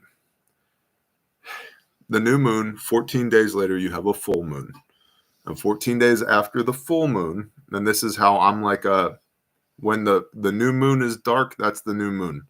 How do I know? Because you count 14 days from a full moon and it's completely dark. A couple days after that, you get a sliver. Here's the thing. When people will make stumbling blocks out of this. I've seen people break fellowship and accuse other people of being in false worship over the lunar calendar in the Torah movement, which I'm not saying I ascribe to. I read the Bible and I do what it says because I will not be pigeonholed into any particular type of faith, because there's assholes in every type of faith. And I'm not borrowing anybody's credit or rubbing elbows with anybody about anything. I follow Messiah. I read the Bible. I do what it says. What's your doctrine, Bear? The Bible. What do you do? Walk like Messiah walked. What do you believe? The Bible. Cool. But I've seen people break faith on a lunar calendar and the Torah movement over a 24-hour disagreement on when the day was. And here's the thing. That's retarded, because in the book of Numbers, there was a whole bunch of guys who missed the Pesach. They missed the Passover because they were ritually unclean. And a lot of we're under the covenant of grace people will go, see, unclean, that's Old Testament stuff. No, they were unclean because they were at war. And when you're at war, you get bodily fluid on you. And the Torah is about the preservation of life. So they had to stay outside the camp during the Passover to make sure they didn't get sick, so they didn't get everybody else sick, which is just common sense, preservation of life. So Moses goes to Yah, and he says, hey, Yah, I got a bunch of these warfighter guys. They're awesome. They love you. They want to do the Passover. They want to do the Pesach, but we can't let them in because you gave us one of these rules. Torah means instruction. You gave us one of these rules about how to not get each other sick, and they love you so much they're over here observing this rule, don't get everybody else sick, but they also want to observe this rule, gather together and do the Passover. What do we do? And Yah says to him, do it again. And Moshe says, roger that. When should we do it again? And he says, you go to the next month, and from the new moon next month, you count yourself 10 days, and then you set aside the rams for your sacrifice. And then on the 14th day, you slaughter the rams, which is the prescription for Passover in Leviticus 23. So Yah essentially says, New Living Bear translation, just do it again a month later. Because the Father desires an obedient heart over sacrifices and burnt offerings. And these guys wanted to do the Passover, but couldn't. They couldn't do the Passover because they were keeping Torah, being outside the camp, while they were literally unclean because they'd been to war. So Yah says, you know what? I dig it. Good job, kiddo. Do it again a month later. And if doing the Passover a month later at the direction of Yah is righteousness, if that's good to go, a 24-hour discrepancy on a calendar, to me, not a deal breaker. And in fact, you can go Hebrews 25. Do not forsake the gathering together, even as you see the days approaching. Meaning, for me, it's better that we're all together on a day than we're not, because some people think it's Tuesday and some people think it's Wednesday. It's better to just make a call and say we're doing it Tuesday and we're all together. And because we have context and respect and love, we love our neighbor as ourselves, love for one another. Even if we think it's actually Wednesday, not Tuesday, we're going to do it on Tuesday because we have decided that it's better to be together on Tuesday than to be apart on Wednesday in observance. And here's the thing. We don't know. No. We think we know. We can get close, but we don't know. No. And that's one of the things that Messiah will be putting back together again, putting back in the rights when he returns. And he'll be high priest. Read the book of Revelation. Read the book of Hebrews. He's high priest. And so he's going to be like, he's going to hit the group chat and be like, hey guys, it's Wednesday. And be like, roger that. Thanks, Yeshua. See you Wednesday. Love you, bro. You rock. We're not there right now. And so you have the Spirit to guide you, and the Spirit convicts you, John chapter 16, concerning sin, righteousness, and judgment. Sin, 1 John 3, verse 4, transgression of the law. Righteousness, Luke 1, verse 6, blamelessly walking in the commands of Yah. Judgment, Revelation 19:11, what you get if you don't. So the Spirit will convict you to do those things. And just as a brief aside, if a spirit convicts you to do something that's not biblical, that's a spirit, not the Spirit, which is why we're told over and over again by Messiah and by the Apostle John and by the Apostle Peter, you need wisdom and discernment, which are gifts of the Ruach HaKodesh, the Holy Spirit, and to be wise as serpents, then gentle as doves. John himself says, test all spirits, because there's lots of spirits. There's only one Holy Spirit. Cool? Cool. Right, morning, Minnesota. When Messiah comes, he will explain everything to us. Till then, we just do the best we can. Precisely. I know Ibor Millie said, Jesus be like, it's Wednesday, my dudes. Totally. And I'm like, bro, you rock. Thank you. He's like, y'all all messed up. Do you have a favorite Bible story, Bear? Mine is the story of Samson. Man, so I love the story of Samson. I'm a big fan of Samson. I have a few. I love the story of Samson. Filthy Philistines. And the story of Samson proves that the gifts of the Spirit include beating men to death with the jawbone of an ass. The next time some Assembly of God person wants to tell me, oh, it's patience and love. Yes, those are some of which that are listed in the New Testament. The Spirit also came over Elijah and he cut 450 dudes' heads off. Spirit comes over Samson and he beats 1,000 men to death with the jawbone of an ass. The Spirit comes over Phineas, and he spears Zimri and Cosby through the gut. And then Yah makes an everlasting covenant of peace with him. The Spirit comes upon King David, and he killed tens of thousands of men in battle. So just because pastors have convinced men that they need to be pussies doesn't mean that that's biblically true. There's two stories of Yeshua. There's a bunch of stories of Yeshua that I love. One of which is in Luke 24, when after the death, burial, and resurrection, Cleophas and one other apostle are walking down the road in Jerusalem, and Messiah comes up next to him and is like, what are you guys talking about? And they're like, we're talking about Yeshua of Nazareth, the Son of God, a prophet, and we believe that he was going to redeem all of Israel. And they're like, are you the lone person in Jerusalem who doesn't know? And then Yeshua reveals himself to them and goes to the Torah and the prophets and starts teaching them about all the scripture that prophesied of him coming. I love that. These men knew him, but they didn't recognize him. What hope do we have, right? Until he reveals himself to them. It's beautiful. I love John chapter 17, where Messiah is praying for his men. It's a gorgeous chapter. It's absolutely beautiful. I taught about it. I taught on it at men's retreat last year. John chapter 17. I love it. I love Yeshua in the Garden of Gethsemane. People don't realize how many soldiers came to arrest him. The King James uses a multitude. The word that was used in Greek is spedon, and it means 1/10 of a legion. A legion was 6,000 men. 600 men came to arrest Yeshua and his apostles in the Garden of Gethsemane. And he says, "Who do you seek?" And they say, "Yeshua of Nazareth." And I believe it's in the Gospel of Luke, the way it reads. He says, "I am he." This is the same I am that when Moshe asks Yahweh, Father God, "What is your name?" Yah replies with, "I am that I am." It's the same I am. I am he. And if you read it, I believe it's in the Gospel of Luke, everybody gets knocked ass over tea kettle. It's like a bomb went off.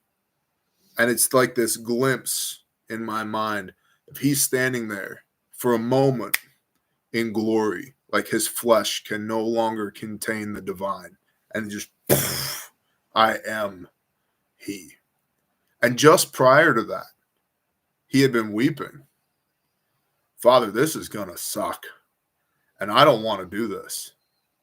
But your will be done, not mine." What a pattern of behavior for men of Elohim. This is going to suck. And I don't want to do this. But your will be done, not mine.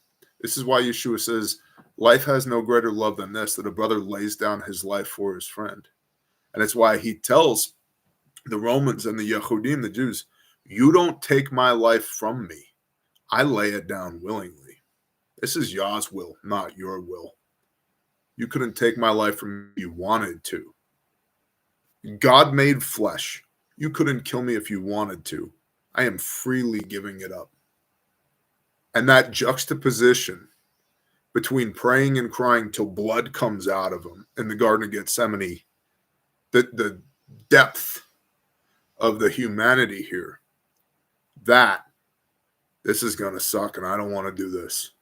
But yeah, your will be done, not mine.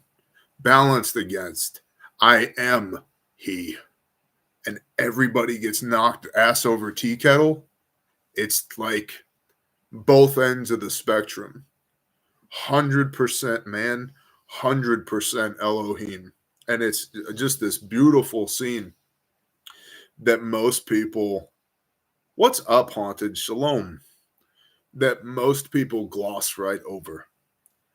And I think it deserves more attention than it's given because it's so freaking relatable. If you're a man with authority and under authority, it's the perfect illustration for me. Bear, top 3 best first all-wheel drive cars for a 16-year-old daughter. Probably an Earth Roamer F750 Severe with the 10 kilowatt on the PTO and the 200-gallon diesel tank. Answered him already, but Oh. he didn't see it. Jeez. I said front wheel drive. We'll be fine. They One don't need strong all-wheel man. drive. Great question. Bear, Something that they can wrap. if doing it all over again, would you keep your mag off of YouTube or the internet? Yes. Yes. It is way easier to maintain operational security if you don't have a camera turned on all the time. Oh, like the people? Not just the people, the fact that we exist in the first place and what we do. Yeah, but then we wouldn't be here. We wouldn't be doing all this. Just from a purely mutual assistance group standpoint, 100%. 100%. Yeah. And there be crazies out there. And I'm sure the vast majority of you are really nice, good people. And we would super duper get along. But not all of us are that way, unfortunately. And some of these crazy people seem to make it their business to try and find us. And some of them seem to make it their business to not only try and find us, but to relocate to where we are. It's like, homie, I don't even know you. You don't even know me. You might think I'm cool on camera, but you don't know me in person. David Gillis, but you've inspired so many. I'm not talking about not having a YouTube channel. I'm talking about from a purely operational security standpoint, is it better or worse to have cameras on regarding mutual assistance? The answer to that is unequivocally cameras off. Guys, there's a lot of stuff that we do we don't bring phones to. Okay? So, what are you doing? I don't know. Yeah. That's a great answer. You need something to do? No. Go grease the dozer.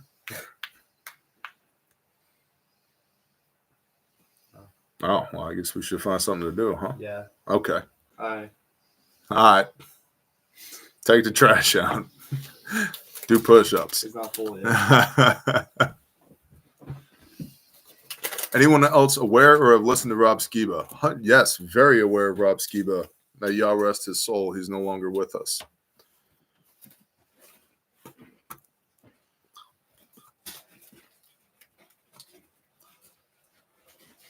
All right, what other questions do we have? Put them in the caps. Change the air in the tires. That's great. Go water the garden. Yeah, go make ice sculptures in the backyard, son. Roger that, Dart.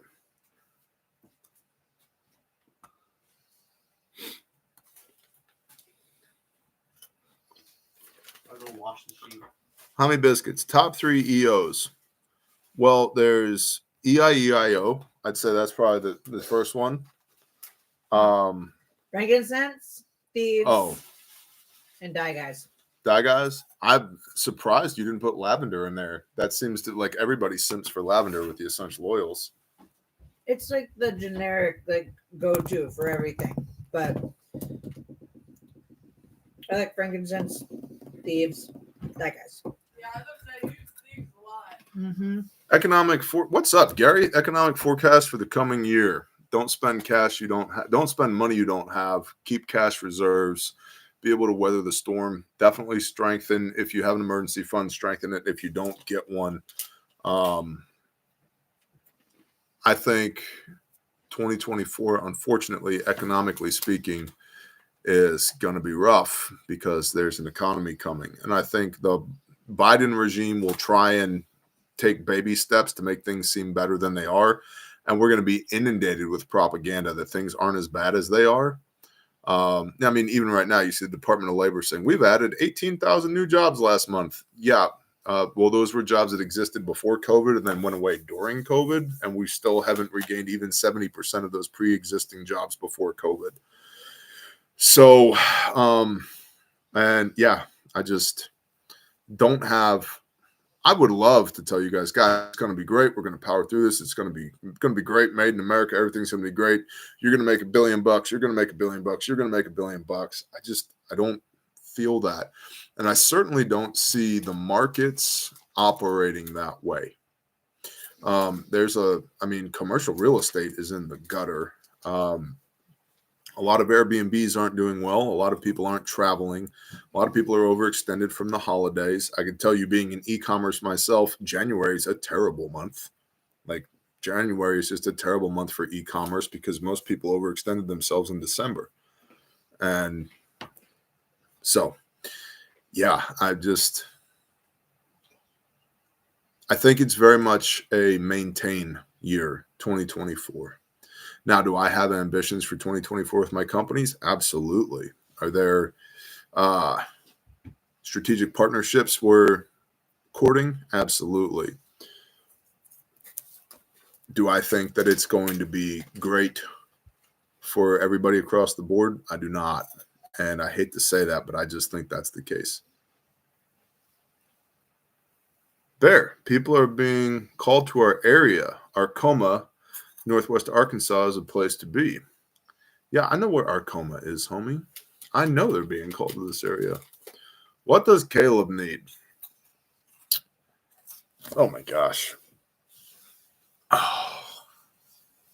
more attorneys, vehicles, Pelican cases filled with $100 bills that are untraceable. I do not want, because you guys offer all the time, or there's a few of you that offer all the time, and I appreciate the thought, but I don't want any electronic devices or communications equipment. I don't know where that shit came from. We buy or build our own. So yeah, we're good on that. Thank you.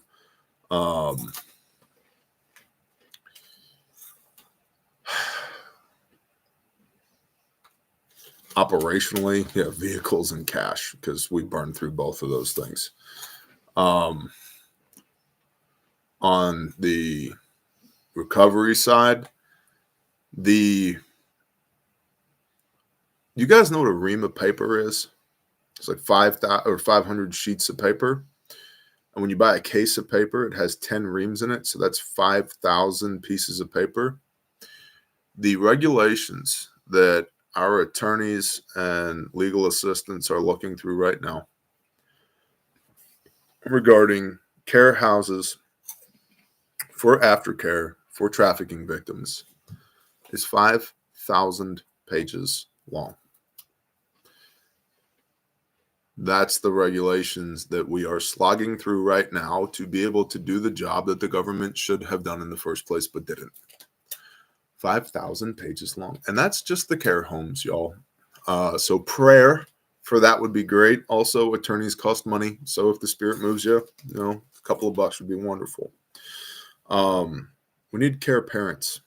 We need people who are willing to relocate and willing to be in for the long term if the Father convicts them to partner with us to raise these kids up in the way that they should go so they do not depart from it when they are older. And I know that's a huge ask, but I also know the Father is working on some of y'all out there. I need construction personnel. One man, me, I can't build it all. I can't. It's not possible. If it was possible, I'd be 80 years old by the time I got it built. And that is just unacceptable. And so, yeah. Staffing, just in general, staffing on the care house side, both construction and actual aftercare, staffing is a big deal. I need $160,000 worth of concrete. No biggie. That's the concrete it's going to take for the concrete in the barn and the concrete for the admin building. It's just $160K. So that'd be cool.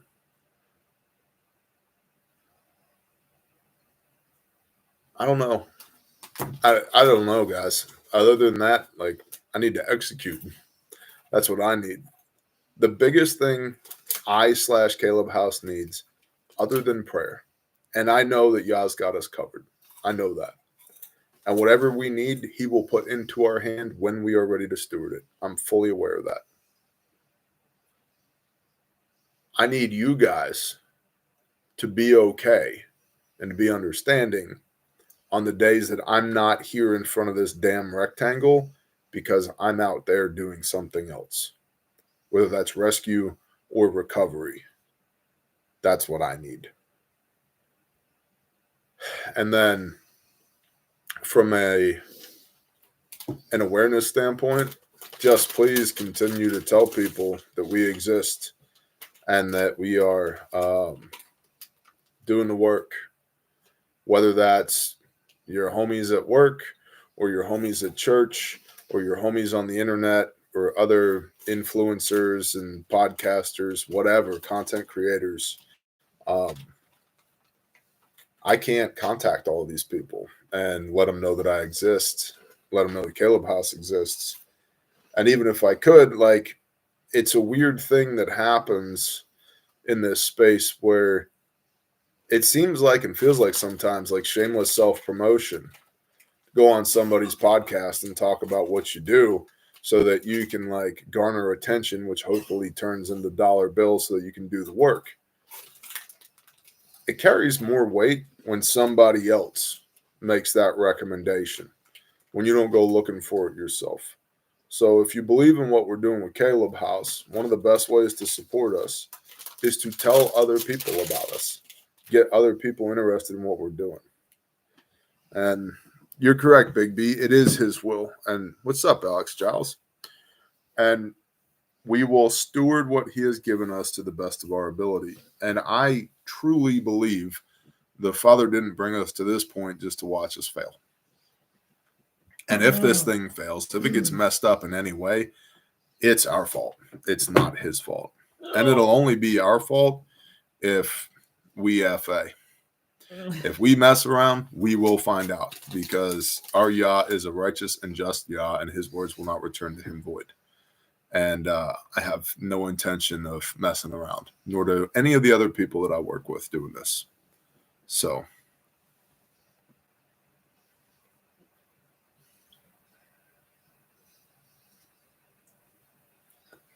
Shut up and be yourself. What do you mean, Todd? No, I think that was in conjunction with somebody else's. Okay, that's good.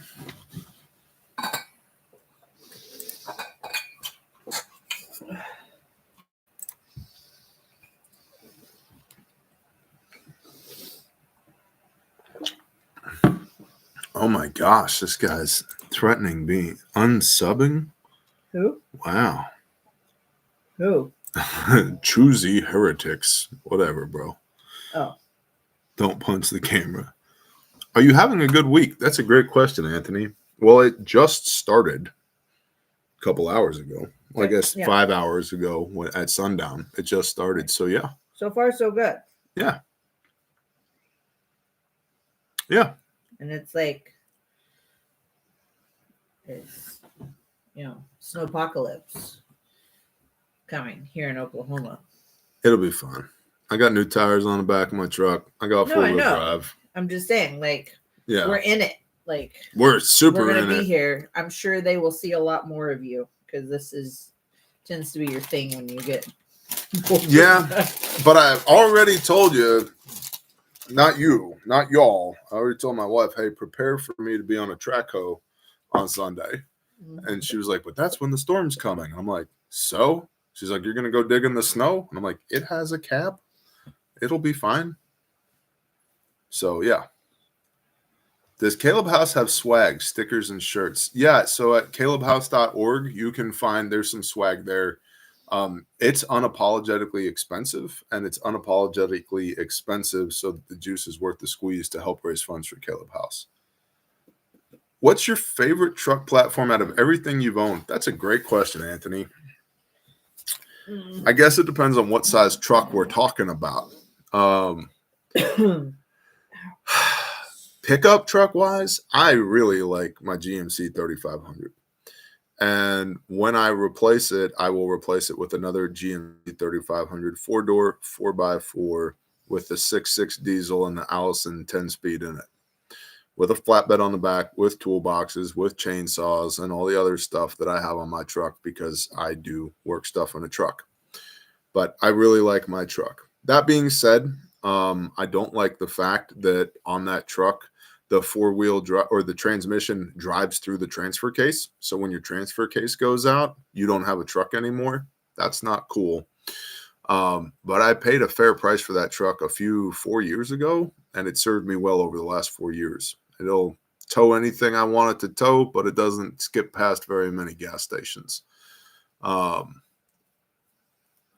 had Ford, I've had Chevy, I've had GMC, I've had Toyota, I've had Dodge. And my standard line on this is I've blown engines in Fords, transmissions in GM products, and everything on Dodge. I've broke everything on Dodge trucks, and inexplicably, like, shit has just failed in the middle of the field. And that's pretty annoying. And the major beef that I've had with the Japanese trucks is, I don't know if you know this, my name is Bear, not Chipmunk. I don't fit in those little tiny trucks that great, even the air quote full-size Tundras. Full-size Tundra, I can park that in the bed of my 1-ton. They're not that big, and they're half-ton trucks. And a half-ton truck is fine for a grocery getter or towing the occasional trailer, but like hauling a skid steer around, not so much. And so I just doing work with work trucks, doing tree work and dirt work and concrete work and power construction and bridge building and road building and disaster relief and all that. You need a truck, not a half ton. And so I've never really fancied the little Japanese trucks. So I currently have a GMC 3500 HD. The company Refuge has a Chevy 2500 HD new that's got 1,600 miles on it. That truck's banging with the 6.6 and the Allison in it. It's so clean. I had it. We use it for sales calls and like looking professional and stuff. I had it for less than 24 hours and I was afraid to drive it. Like, I'm going to get some turkey shit on my boots and get it in this truck or something. Like, I don't want to drive it. Now, bigger trucks, my favorite trucks. I had a GMC Brigadier, which was the precursor to the Top Kick. That was a 10-wheel, all-wheel drive dump truck with a Cat 3208 motor in it and a 3-speed automatic. And I loved that truck. Locking axles. I loved that truck. Couldn't kill it. The truck was an absolute beast. I paid $3,500 for it, and I sold it for $4,500 100,000 miles later. And that truck made me a lot of money. Really like that truck. For vocational stuff, I'm a Peterbilt fan. I like PACCAR, Peterbilt, and Kenworth. And I think just the best of the best in my experience. Now, this may have changed because this is old data for me. For vocational stuff was Western Star. The Western Star logging trucks in upstate New York, you just couldn't beat them. You just couldn't beat them. They were absolute beast trucks. Although I've run a lot of Oshkoshes too. Before Oshkosh went purely to Oshkosh Defense, Oshkosh made a lot of vocational trucks and a lot of semis, and those things, bells and whistles, but shit, if you could get the winch liner on the top of a mountain, you could drag it over to the next county. I mean, they were just great trucks. So I work for Kenworth. I weld the tanks. That's awesome, Gridlocked. I like Kenworth. The W900s, always sexy to me, man. So about 4 years ago, I stumbled upon y'all. Now I'm listening to Yah. Praise Yah. Ball joints and tie rods every year on a GM. Preferred skidder. Oh, dude. I'm a Caterpillar guy. I think all of y'all know that. But man, it's hard to beat a John Deere 648 grapple skidder, isn't it? Now, the Tiger Cats are also badass. Timberjacks, badass. I mean, the Cats are badass. I've even seen, what do they call those things? The Cat Challengers, the rubber track that look like dozers. Cat Challengers, they can be used for industrial ag, but they can also be used for heavy construction. I think there was a Cat Challenger that had a grapple on the back of it for skidding logs. And I was like, dude, if you could get over the $1 million price tag, that looks like a moneymaker. I mean, I've never used one, but gosh dang, I want to. Yeah, John Deere 648s are solid. Yeah, they're just hard to argue with. They freaking work.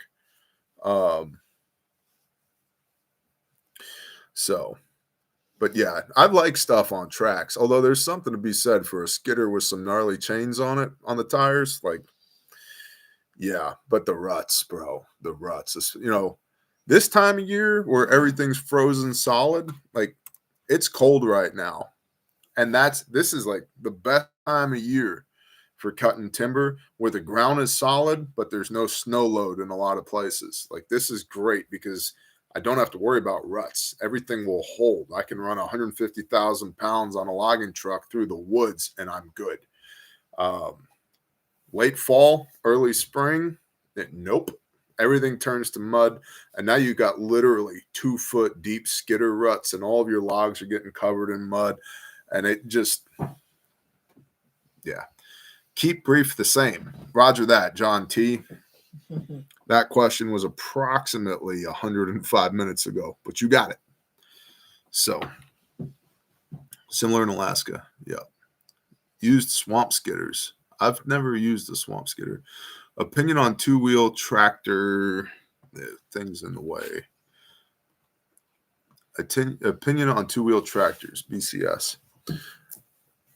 So if you have the right tires on the back of a two-wheel drive tractor, the right tires in the right terrain, and you know how to use it, you should be fine. Similarly, like my 1 ton is 4-wheel drive even when it's in 2-wheel drive because I got 4 wheels on the back. If you have good tires and you know how to drive, how to use the thing, you should be fine in most scenarios with a 2-wheel drive. That being said, there's not much that fixes a 4-wheel drive problem other than 4-wheel drive. That being said, plan your work, work your plan. When the fields or the woods are soup, you shouldn't be driving anything, 2-wheel drive or 4-wheel drive through it. You're going to get stuck. And so recovery is I'll give you guys here's a little nugget you can put in your pocket. It's called Meyer factor. I learned this from an Army engineer. Meyer factor. Say you have a truck that weighs 10,000 pounds. When it's rolling on a hard, flat surface, it takes 10,000 pounds of pressure to move that truck. When that truck goes 1 foot into the ground, it doubles. And now it takes 20,000 pounds to move that truck. If it goes 2 foot into the ground, it doubles again.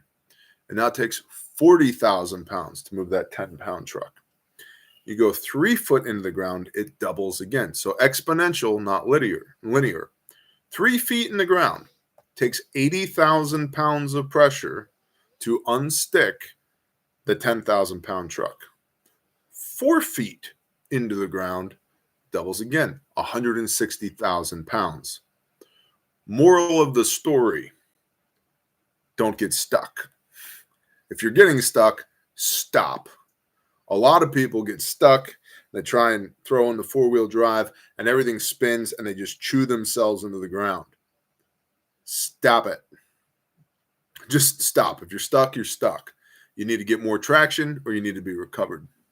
Call the wrecker, run the winch line out, bring the skid steer over, find a track hoe or a skidder or a log loader or anything else and push/pull your way out.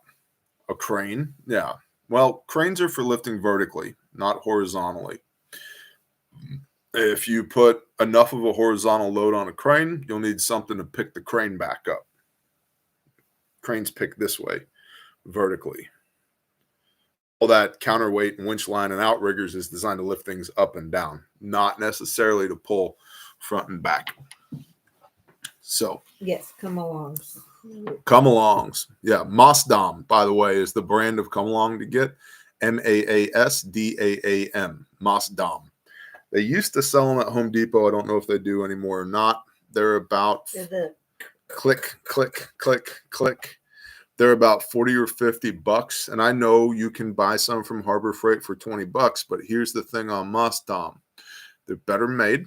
And if you use them a lot, like you use them all the time for doing tree work to gain mechanical advantage, to make trees do what you want them to do, or you do a lot of recovery, because they're better made, they're way easier to use, and they're guaranteed forever. And I have broken more freaking Mossdams. Not like catastrophically. They made the pull. But after they made the pull, they've been twisted up like a pretzel. Bent handles on them. I've ruined several. And because I have a lifetime warranty, I walk back into Home Depot. I hand them the old one. I go over to aisle 28. I pull a new one. I say, hey, I'm swapping this out. And I go, okay, no problem. So buy once, cry once, Mossdam. And Mossdam makes a 3-ton and a 4-ton called the Power Puller, POW''R puller. They're 4-ton with Amsteel nylon braided line on it. It's huge. Your standard 2-ton come-along is about yay big. Their 4-ton is like this big with a 5-foot handle on it. And I have used that thing to pull over some monster trees. And on a little 2-ton, you can pull the handle and it's like click, click, click, click, click, click, click, click, click, click, click, click. On the 4-ton, the whole range of the handle is one click. It's click, click. And so if you want like a shoulder and a lat and a tricep workout, you just get some come-alongs. Yeah. Chain hoists, all of that. All right. What does the rest of your shirt say? It says, I'm bear doing bear things. Almost flashed you. I'm bear doing bear things. I got this from Katie Lynn. All right. One more question, and then we're done. It's 10:30 at night. Hey, what's up, Tommy Salter? Shalom, bro.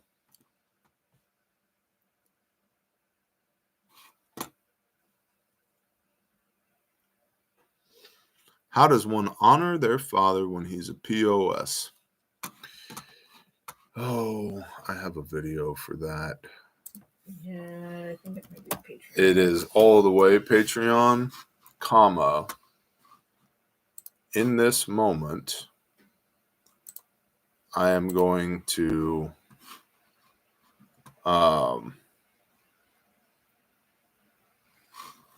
where's the standby? I'm going to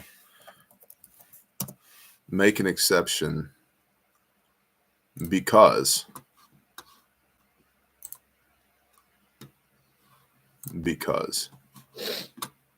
it's a good question, and I've been there.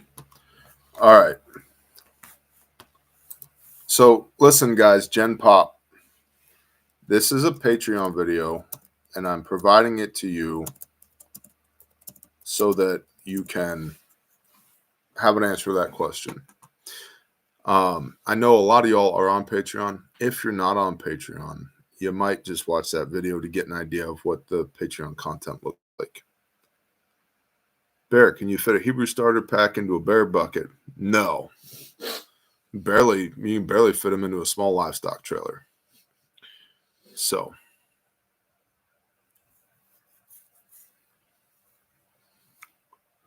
Bless you, Commander Corvus. Would a tattoo of the Shema be against the Torah? Yes, it would. Make no marks upon your body.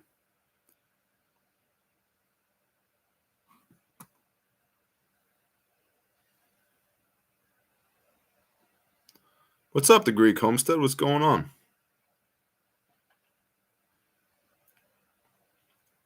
That's a great word, biocountry. Derek, Yah doesn't need tats. Yup. Mm-hmm. Maybe we share the father video. Texas Sheep Lady, I just put it out here. So there you go. All right, guys. We're going to call that a show. Thank you guys so much for answering my questions. Before I answered your questions, I really appreciate the input about content and frequency and Bear Independent swag and Refuge medical products and live events. This is a joint venture between you and I. Thank you, Great Babe. And so I appreciate your feedback. It will help shape what we do as an organization in the next weeks and months. So appreciate y'all. And I hope you guys have a blessed day. And don't die due to snow. That's stupid. So it's winter. It's going to be cold. The roads are going to be bad. Right. Have blankets. Have water. Yeah. Get yourself a case Have of all the water and a things in your whoopee. car. And don't go anywhere. You're Right. preppers. You should be able to stay home for a while. And I'll see you when I see you. Amen. Shalom.